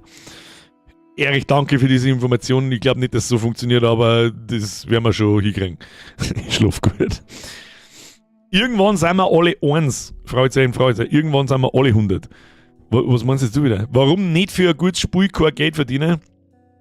No ist kein gutes Spiel. Aus meiner Sicht. Wann kommt einmal ein Spielziel, das man auch allein erreichen kann? Das ist auch eine richtig gute Frage. Das ist auch eine sehr, sehr, sehr, sehr, sehr gute und richtige Frage. Und wie macht man das Spielziel spannender? Da bin ich gerade dabei. Also wie soll ich sagen, Mühle schreibt, hast du wieder nichts herzeugt? Nein, nichts herzeugt. Es gibt nicht recht viel Neues zum Herzeigen. Ich habe bloß die Konsistenz und Inkonsistenzen in der Synchronisation und in der Technik ein bisschen anpasst und so. Recht viel zum Herzeigen gibt es nicht. Aktuell. Also ich glaube, am Montag haben wir schon Schiffsklassen gehabt mit Fregatte, Kreuzer, Schlachtschiff und so. Da ist auch falsch angezeigt worden, wie einem was für ein Schiff sitzt und so weiter und so fort. Das habe ich so versucht so auszubessern und bin aber immer noch dabei. Meine Sprüche funzen nur, wenn man sie zum rechten Zeitpunkt sieht. Das ist aber ein bisschen schwierig, weil manche von euch haben echt lange Verzögerung. Ist der Waschti noch da? Mehr als 14 Monate. Birger, endlich erwische ich da mal wieder live. Oh Gott. Weißt du, dann sehe ich 41 Minuten dein Resub nicht. Ich weiß nicht, ob du noch da bist. Komm gerade aus der Spätschicht und schleich mir jetzt in Nachschau's-Squad. Ich hoffe, du schaust bis daher. Waschti, mehr als wieder eine 7 Monate. Ist halt nicht, halt leider Gottes, das war ein weniger spannender Stream, es ist einfach lang nichts passiert. Und trotzdem haben 500 Leute hier drin gesessen, das ist wirklich interessant. Bau eine Raumstation des Netzwerks, wo man dann handeln kann. Die sind Sachen, die stehen dann schon auf der Liste. Also selbstverständlich wird es Raumstationen geben, an denen du andocken kannst. Selbstverständlich. Selbstverständlich. Handel ist auch geplant. Also in Space. Allerdings, ja, du sollst immer vulnerable sein, wenn du gerade handelst und da behindert umeinander stehst und in deinem Inventar umeinander gruscht und wenn jemand kommt und schießt dich raus, dein Pech. Allerdings braucht man natürlich auch Zonen, wo man nicht angegriffen werden kann. Das ist das Mindeste. Das möchte ich auch mindestens bis zur nächsten Runde. Ich kann noch überhaupt nicht sagen, wann die startet. Bitte fragt es mir doch nicht danach. Das belästigt mich eher, um ehrlich zu sein, und setzt mich unter Druck und dann habe ich keinen Bock mehr. Möchte ich haben, dass man in dieser Space Map was tun kann und da Ressourcen rausgewinnen kann. Auf Minimum 2 verschiedene Arten und Weisen. Das ist relativ unspannend, aber du kannst das im Netzwerk machen, mit Boosts und je mehr mitfliegen, desto mehr bringt und lauter so ein Scheiß. Und PvE-Kämpfe, mindestens. PvE-Kämpfe müssen technisch machbar sein. Und da kriegst du Ressourcen raus, da kommen wieder 3 neue Ressourcen dazu, das sind dann, was weiß ich, was das dann ist, das sehen wir dann schon. Und die brauchst du wiederum, um das Bauteil zu bauen. Zusätzlich zu den 3 Rohstoffe, die man schon braucht. Ich glaube, du kannst allein UNO spielen und es warten 500 Leute da. Da redet man schon seit 8 Jahren, dass wir das einmal ausprobieren sollten, gell? Dass ich einfach einschalte, ich lese keinen Stream, ich weiß überhaupt nicht, ich rede nicht, ich stehe einfach da und spiele. Das kann man mir machen, wenn Path of Exile 2 kommt. Ich habe dieses Jahr ein paar so Pläne, da wo ich mir denke, da müssen wir mehr spielen. Also GTA 6, wenn kommt, da müssen wir eine Woche durchspielen oder so lange durchspielen, bis wir fertig sind. Da werde ich jeden Tag streamen und wahrscheinlich auch schon früher, so ab 6 sind wir vielleicht und länger. Also 6 bis 10 mindestens, mit nach 2 Stunden mal schnell 5 Minuten eine Zigarettenpause und dann geht's weiter. Dann haben wir da 3-4 Stunden Playtime am Tag. Mal 5, das sind 20 Stunden, das können wir 2 Wochen durchziehen und dann mache ich erstmal wieder eine Woche lang Pause. Weißt du noch, als wir am 1. April Fortnite gespielt weißt du, wie ich am 1. April einmal Late Redout Shadowns Werbung angenommen habe? Und der Right Miser schreibt, war doch schon bei Diablo, das ist richtig, aber wir machen nicht nur denselben Fehler wie bei Diablo und ich mache es von 8 in der Früh bis um keine Ahnung wann und nicht mehr extra Urlaub und so. Also Urlaub nehme ich mir trotzdem für GTA. Aber wenn ich da 12 Stunden am Tag da sitze oder 10 Stunden, dann will ich so hardcore heiser. Weil es halt ich in der Regel anders mache als nicht alle anderen Streamer, aber viele anderen Streamer. Ich habe halt permanent die Schnauze offen. Und dann bin ich wieder so hardcore heiser, dass ich nicht mehr weiß, wo ich wohne. Darum machen wir so 4 Stunden. 4 Stunden am Tag, glaube ich, ist okay. Ohne dass ich mal eine Stunde lang leise sein muss, sondern durchziehen kann. Und ohne dass es euch langweilig wird und dann ist es schon okay. Dann haben alle auch genügend Zeit vor Rot zum Spulen, die es selber spulen wollen und nicht bei mir sehen wollen. Da wird es einige geben, nehme ich mal an, bei GTA 6. Und dann schauen wir. Und selbiges habe ich mir gedacht, wenn Path of Exile 2 rauskommt. Path of Exile 2 ist aber einfach nicht so schön zum Zuschauen. Das ist jetzt da so, wer kein Diablo spielt, wer kein PoE spielt oder sowas, das ist nicht schön zum Zuschauen und wenn es dann nicht weißt, wie das Spiel funktioniert und so, erst recht nicht. Aber trotzdem, ich bin ein riesengroßer PoE 2 Fan, das ist wirklich absolut narrisch, was GGG da abliefert, das wird grenzstabil, das wischt mit Diablo am Boden auf, genau wie ich es vor 2 Jahren gesagt habe. Das gehört eigentlich schon gemacht. Und ich freue mich auf 2 Spiele nach der Sommerpause ganz stark. Das eine ist War Dogs, das ist der letzte Shooter, den ich mir anschaue. Der richtige Shooter, den ich mir anschaue. Und Dawn of War 4. Das schaut mir nach einem richtig schönen, modernen, klassischen Real-Time-Strategy-Game auch an, so wie das früher mit Warcraft 3 zum Beispiel war. 4 verschiedene Fraktionen, alle spielen sie leicht unterschiedlich in einem coolen Setting. Warhammer-Setting, was möchtest du mehr? Und das schaut ganz cool aus, da hätte ich Bock, mich rein zum Fuchsen, da hat der Flash, am Flash versuche ich schon zum Überreden, so mit, Alter, ich möchte wieder mal ein Spiel haben, da wo ich jeden Tag auf die Nacht um 8 in eine online komme und dann weiß ich, da ist irgendetwas, ich gehe da rein, log mich ein und dann wird die ganze Nacht gezockt und ich mach zu. Ich kann nämlich kein scheiß Drecks-LOL mehr singen, ich kann kein WoW mehr singen, mit Eve bin ich mittlerweile auch, gut, da habe ich jetzt ein halbes Jahr lang reingesucht wie Behinderter, da bin ich auch mehr oder weniger fertig damit. Erstmal, das spielen wir schon irgendwann wieder, aber da ein paar Leute, die da dazu gestoßen sind, verlassen uns leider. Press F und Jimbo, unsere Crew und überhaupt und sowieso. Transport Fever 2 ist gerade für 8 € bei Steam im Angebot, falls wer Interesse hat. Transport Fever 2, grandioses Spiel. Von War Dogs redest du schon eine ganze Weile über. Ich freust dich wie auf Weihnachten. Ja, nicht ganz so nice, aber es war mir wieder cool, einen coolen Shooter zu haben. Da wo man weiß, da haben auch ein paar Mates dabei. Und nicht so ausgefallene Sachen, wo ich über ohne bädeln muss, so quasi, oh, kann man das mir anschauen? Nach 5 Minuten trinnst der Erste, dass er keinen Bock mehr hat. Dr. Kili! Merci für 25 Monate. Der Birger, ich habe in den Nachschau-Squad Apps verpasst. Nicht wirklich, wir haben heute nicht wirklich weit gekommen. Ich bin 1,5 Stunden nur im Kreis gelaufen. Was war denn Highlight vom heutigen Stream?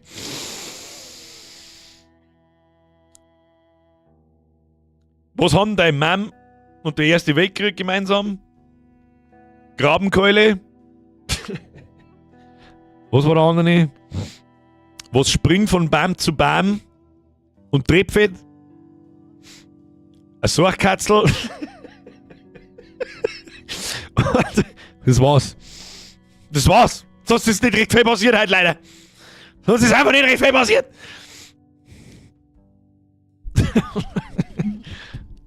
Für mich schaut Total War Warhammer 40k auch gut aus. Auf das wollte ich auch gerade noch hinaus. Das ist, glaube ich, auch nicht so geil zum Zuschauen, sage ich ganz ehrlich, weil Dawn of War hat so ein bisschen einen kompetitiven Ansatz. Ja, da kann man mit Multiplayer 2 gegen 2 spielen, ich unter Flash gegen irgendjemanden. Vielleicht auch Community-Zug, vielleicht hat es ja jemand. Keine Ahnung. Aber Dawn of War 40k,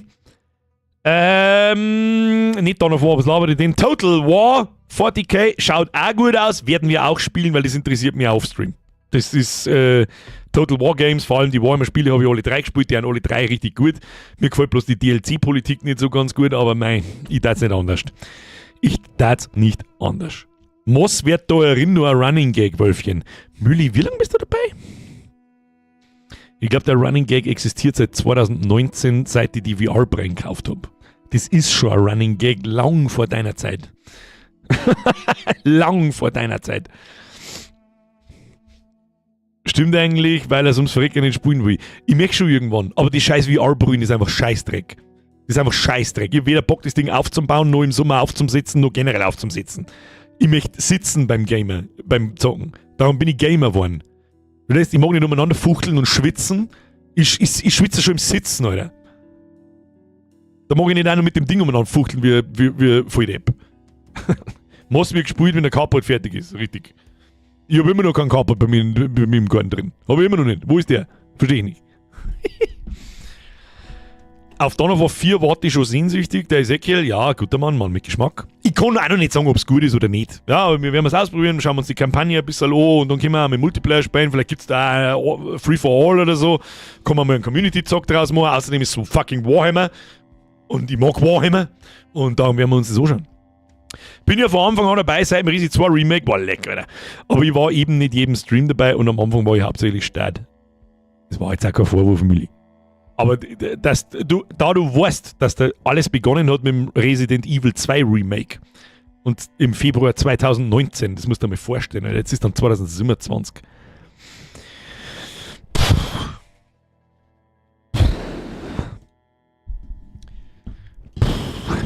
Na, um den Horror-Oktober kümmert sich der Zukunftsbürger.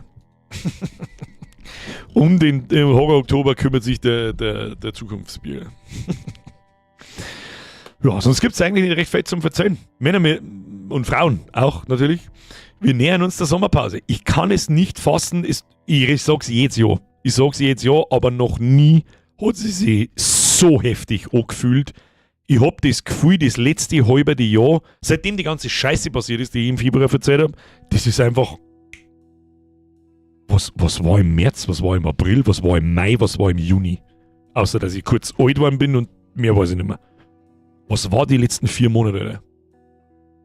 Müsst ihr ja schon mit so, hauen sie sich hinein und merci für das stabilste Backseaten seit keine Ahnung wann. Respekt.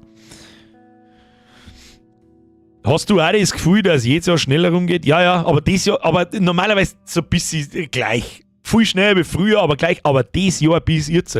Alter, jetzt ist dann August in der Woche. Wo ist denn der Juli hin? Was war denn im Juli? What? Also keine Ahnung. So heftig war es noch nie. Mir kommt es vor, als wären wir gerade, nicht gerade, die letzte Sommerpause kommt mir vor wie 3 Monate. 3-4 Monate. Da haben wir Chronos gespielt. Da war der Horror-Oktober. Nein, das war vor einem Jahr. Das war vor einem Jahr.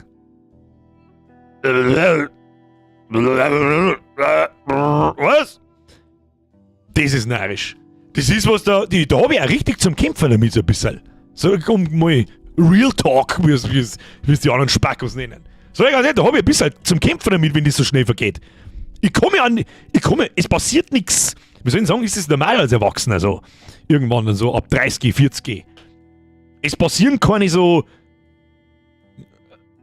Highlights nicht. Also natürlich war Anfang des Jahres, das war kein Highlight, kein positives, ich rede nicht von positiven Highlights, sondern auch von negativen Highlights. Das ist natürlich hängen geblieben. Aber sonst, wenn nicht irgendwas sagenhaftes passiert, dann check ich nicht mal mehr teilweise, was für einen Monat das wir haben. Ist das normal? Geht das bloß mir so? Oder?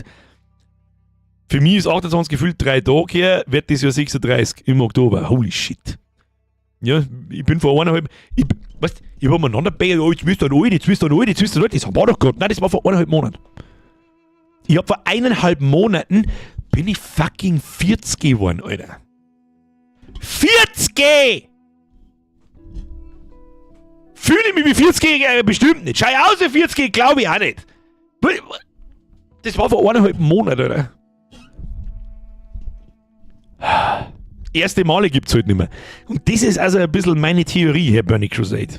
Das ist so, man braucht offensichtlich in einem durchschnittlichen Leben, bei unseren Eltern verzeihen ja alle das Gleiche, dass irgendwann Zeit so krass schnell vergeht. Aber erst ab einem bestimmten Punkt. Vielleicht sagen, wenn du Kinder hast und so. Und alle, man kriegt doch so, ich sage jetzt mal so Mitte 20, vielleicht auch erst mit 30 kriegt man so seine Kinder und dann, das ist so das letzte, das ist neu. Das habe ich noch nicht erlebt, das habe ich noch nicht gesehen. Alles andere in deine 30, 40 Jahre habe ich so das Gefühl, da hast du alles, was du machen möchtest, so hast du meistens gemacht. Natürlich nicht alles, weil hinter der Gang schon irgendwas Kohle oder so. Aber du hast so deine Erfahrungen gemacht, du hast schon viele Sachen gesehen, du hast viele Leute kennengelernt und wieder weitergeschickt und so weiter. So, dass da keine Sachen mehr hängen bleiben. Und, das ist ein bisschen eine Theorie von mir und vom Flash ist, dass da so nach 25 bis 35 Jahren deine Festplatten voll ist. Da wenn ich drüber nachdenke, über was mir ich als Kind und Jugendlicher Gedanken gemacht habe und was ich mir alles für eine Scheiße merken habe können und überhaupt sowieso, da denke ich mir manchmal so, jetzt vor allem so die letzten 5 Jahre, so mit, kennst du das, wenn du aufstehst und du gehst, du musst aufs Klo. Du stehst auf und gehst und bei der Tür hast du vergessen, was du wolltest. Ich war noch nie im Weltall, freue mich aufs erste Mal. Ja, das war wieder so ein Highlight, das darfst du wieder merken, das kannst du bis an dein Lebensende merken, so mit, ja, weißt, ich kann da irgendwelche Ereignisse von vor 20 Jahren sagen und da kann ich da wahrscheinlich sogar aus einem Monat irgendwie mir zusammendenken, weil ich weiß, ja, das muss da gewesen sein, da. Jetzt, wenn du mich irgendwas fragst, zum Beispiel jetzt, wenn wir mir letztes Jahr irgendwelche Spiele gespielt haben, bestimmt, das sitze ich da und sage, was da hin mehr. Das Monkey Island Spiel, wie wir ausgegraben haben, da war ich fest davon überzeugt, dass wir Monkey Island, vor 2 Jahren haben wir das gespielt. Nein, vor 5! Ja, wie vor 5? What? Luna schreibt hier, das habe ich mit 28 auch, nicht nur du mit 40. Ja, das war jetzt ein sehr spezifischer Fall und das ist auch nicht wichtig, wenn ich unterm Aufstehen vergesse, was ich gerade wollte, das fällt mir dann schon wieder ein. So generell einfach, so der Verlust von Zeitgefühl. So mit ich muss manchmal nachdenken, was für ein scheiß Tag ist. Weil es einfach wurscht ist. Ich weiß nicht, wie ich es anders sagen soll. Wie gesagt, ich hab bei Teil 1. Stream am 9. oder 19. Februar im Kopf, warum auch immer. Das ist narrisch, ihren 18. Sollen wir nachschauen? Da spreng ich halt durch so Listen. Wann war denn der erste Stream? Resident Evil 2, ich kann da schneller schauen, warte. Ich kann da hausig schneller schauen.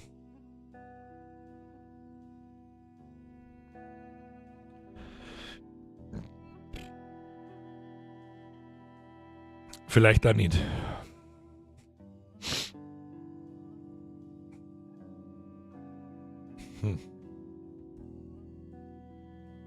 Na, das muss ich jetzt wissen.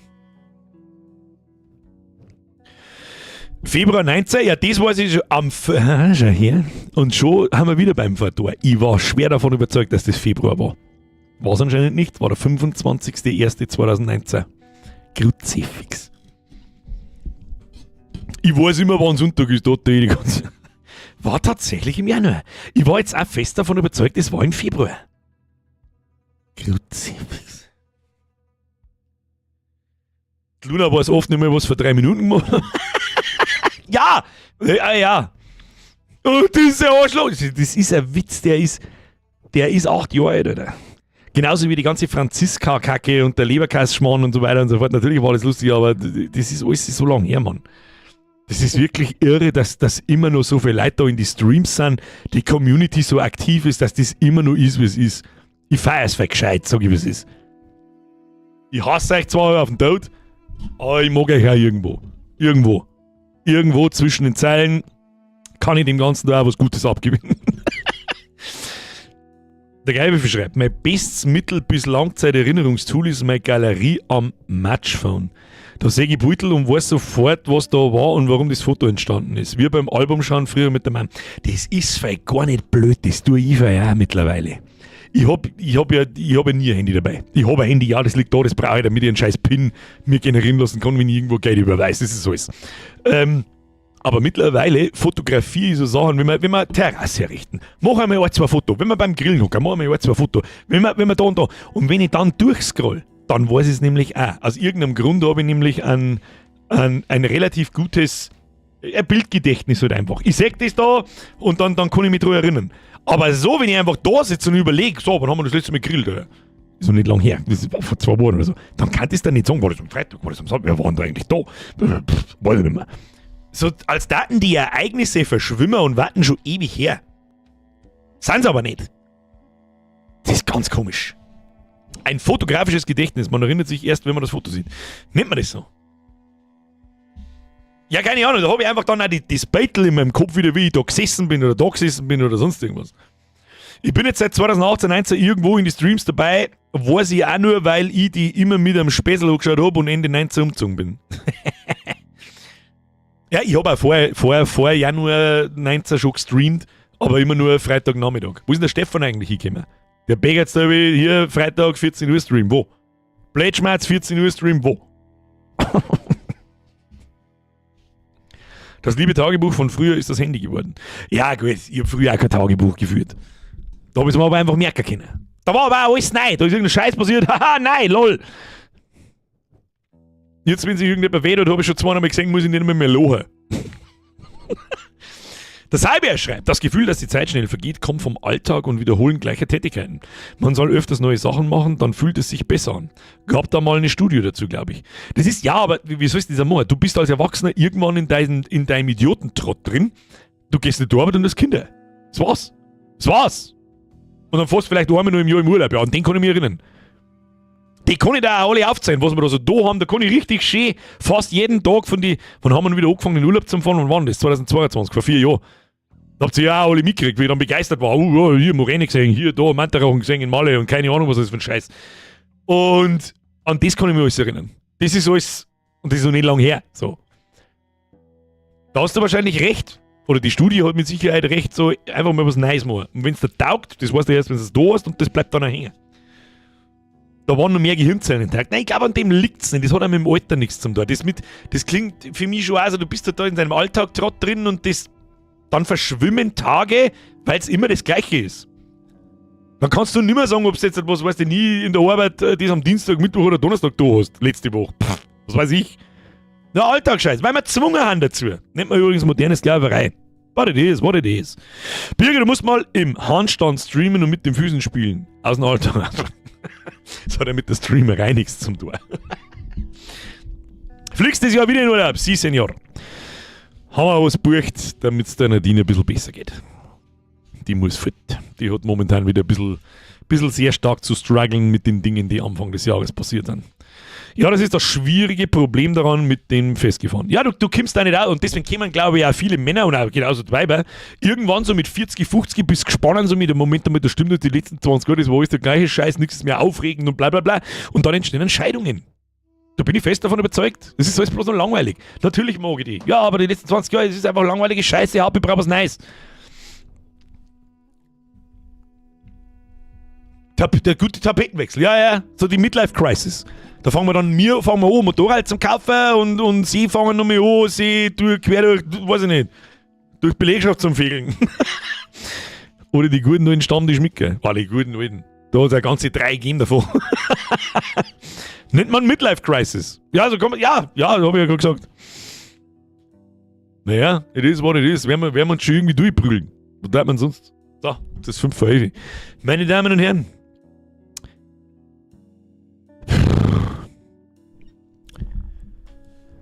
Der war jetzt nächste Woche. Montag letzter Stream, machen wir einen guten neuen Blätschmerz. Mal schauen. Das war der 27. Juli. Eigentlich war ja geplant gewesen, Montag und Mittwoch. Mittwoch, erstens. Immer viel weniger Leute wie am Montag. Immer. Egal was ich tue, egal was ich spiele, egal was gerade ist. Und dieses Jahr fällt der 1. September so verblödet, dass der erste Stream erst wieder im Mittwoch war. Am 2. September. Dann mache ich es nämlich lieber so, dass ich am 31. August wieder da bin. Wobei ich mich kenne. Sage ich jetzt. Dann haben wir so beim 29. August und dann schreibe ich am Sonntag, wir sehen uns am Mittwoch. Deswegen mache ich nichts versprechen. Machen wir am Montag Blättschmerz und dann schleichen wir uns in die Sommerpause. Ich sag's, was es ist, ich hab keinen Bock auf einen Depth-Community-Zock jetzt. Ich sag's gnadenlos, wie es ist. Ich sag's gnadenlos, wie es ist. Nach zweimal dieses Spiel spielen ist einfach die Luft raus. Ja, man kann's noch mal mit einem... Das darf der Sexistenbürger jetzt nicht sagen. Da kann vielleicht noch mal kurz, weißt du eh. Aber ich glaub's nicht. Verstehst? 2028, weil die Zeit vergeht halt. Also hoppala, vergiss das Sommerpause vorbei, aber sehen wir uns 2028 wieder. Nein, das nicht. Aber ich sag's auch gnadenlos, wie es ist. Ich hab dermaßen Urlaub nötig. Ich kann's keinem Menschen nicht sagen. Das sage ich seit Februar. Da war ich zwei Wochen fort und so, das war dieses Jahr einfach ein wenig ein hartes Jahr. Oder ist es auch immer noch. Ich hab's dermaßen hart nötig, dass, glaube ich, auf den einen Tag nicht zusammenkommt. Dafür bin ich im Februar bzw. im März nach 2 Wochen wieder da gewesen und nicht nach 4.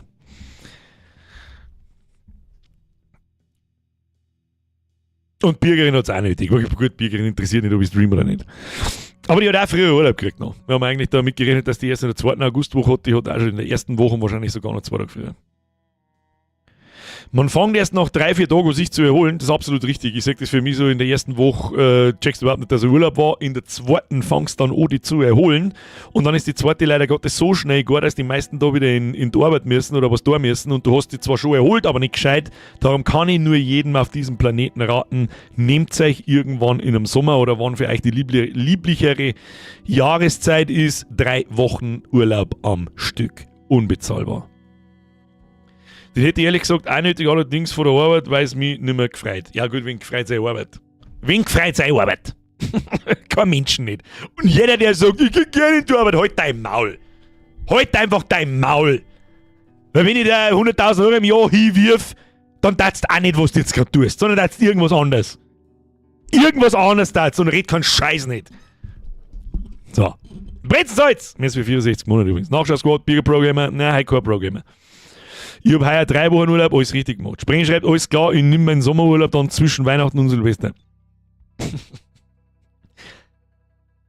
Da muss ich dann einfach mal sagen, so Chef, ich habe mir jetzt meinen Haxen kaputt gemacht, jetzt machen wir mal einen AK-Urlaub.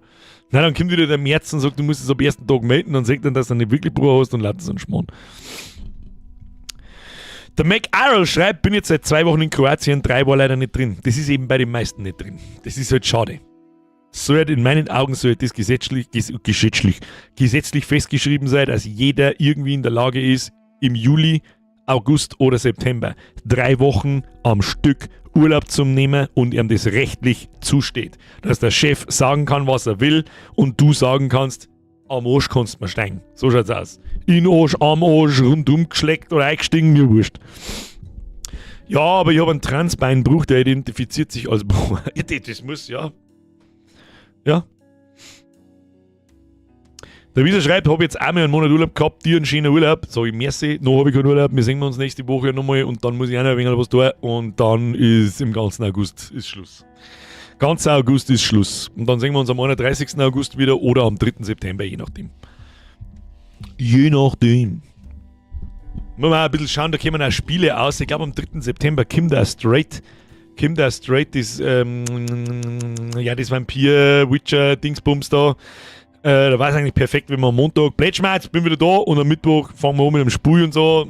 War cool. Schauen wir mal. Kriegen wir schon hin. Ab dann gibt es auch wieder Freitagsstreams, also jeden 2. Freitag mindestens, einen ganzen Oktober, jeden Freitag, wenn wir genug Spiele finden und dann geht es wieder volle Kanone. Jetzt war auch wieder hier, alles wieder Sommer, da wieder umeinander pümmelt. Ich mache es immer so, dass ich so viel freie Tage wie möglich habe mit den Feiertagen. Ja, das muss ich hoffentlich kaum erklären. Blood of the Dawnwalker. Ich glaube, so heißt es aber wirklich. Du hast zwar geschrieben oder so, aber ich glaube, so heißt es. Kinders, Urlaub für November aufheben. Warum? Sind jetzt in der ersten Woche, die ist eh schon wieder fast vorbei. Das ist die zweite Kehrseite des Erwachsenseins. Der Urlaub vergeht nämlich der geht noch schneller vorbei, wie wenn du in der Arbeit in deinem Alltag rumpümmelst. So, und jetzt gehen wir ins Bett. Meine Damen und Herren, ich bedanke mich für Ihre Aufmerksamkeit. Es war mir ein inneres Blumenpflücken. Ich hoffe, Sie hatten einen schönen Abend. Ich hatte ihn. Ich wünsche Ihnen vorab ein schönes Wochenende. Wir sehen uns diese Woche nicht mehr. Wir sehen uns spätestens nächsten Montag. Und was wir nächste Woche tun, das schreibe ich im Discord, weil da noch nicht drin ist. Link ist in der Beschreibung unten. Schreibe ich jeden Sonntag um 8 Uhr, im Sommer meistens auch mal um 9 Uhr, was wir die kommende Woche tun. Und ob wir uns dann bloß am Montag sehen oder Montag und Mittwoch sehen, wir werden sehen. Und jetzt halt schleicht euch davon. Danke für die ganzen Donations. Danke für die neuen Mitgliedschaften. Da waren halt, glaube ich, auch 2 dabei. Danke für die Resubs. Triple F für die Moderatoren. Ein klassisches Hashtag Schdrapse. Hätte ich gesagt gehabt. Und jetzt schleicht euch Kruzifix. Ha! Ich muss eine leise Tröte machen. Ich glaube, Bücherin schläft schon ein bisschen rum. Gute Nacht. Was gelungen? Bruno Banani. Das ist ein gutes Produkt.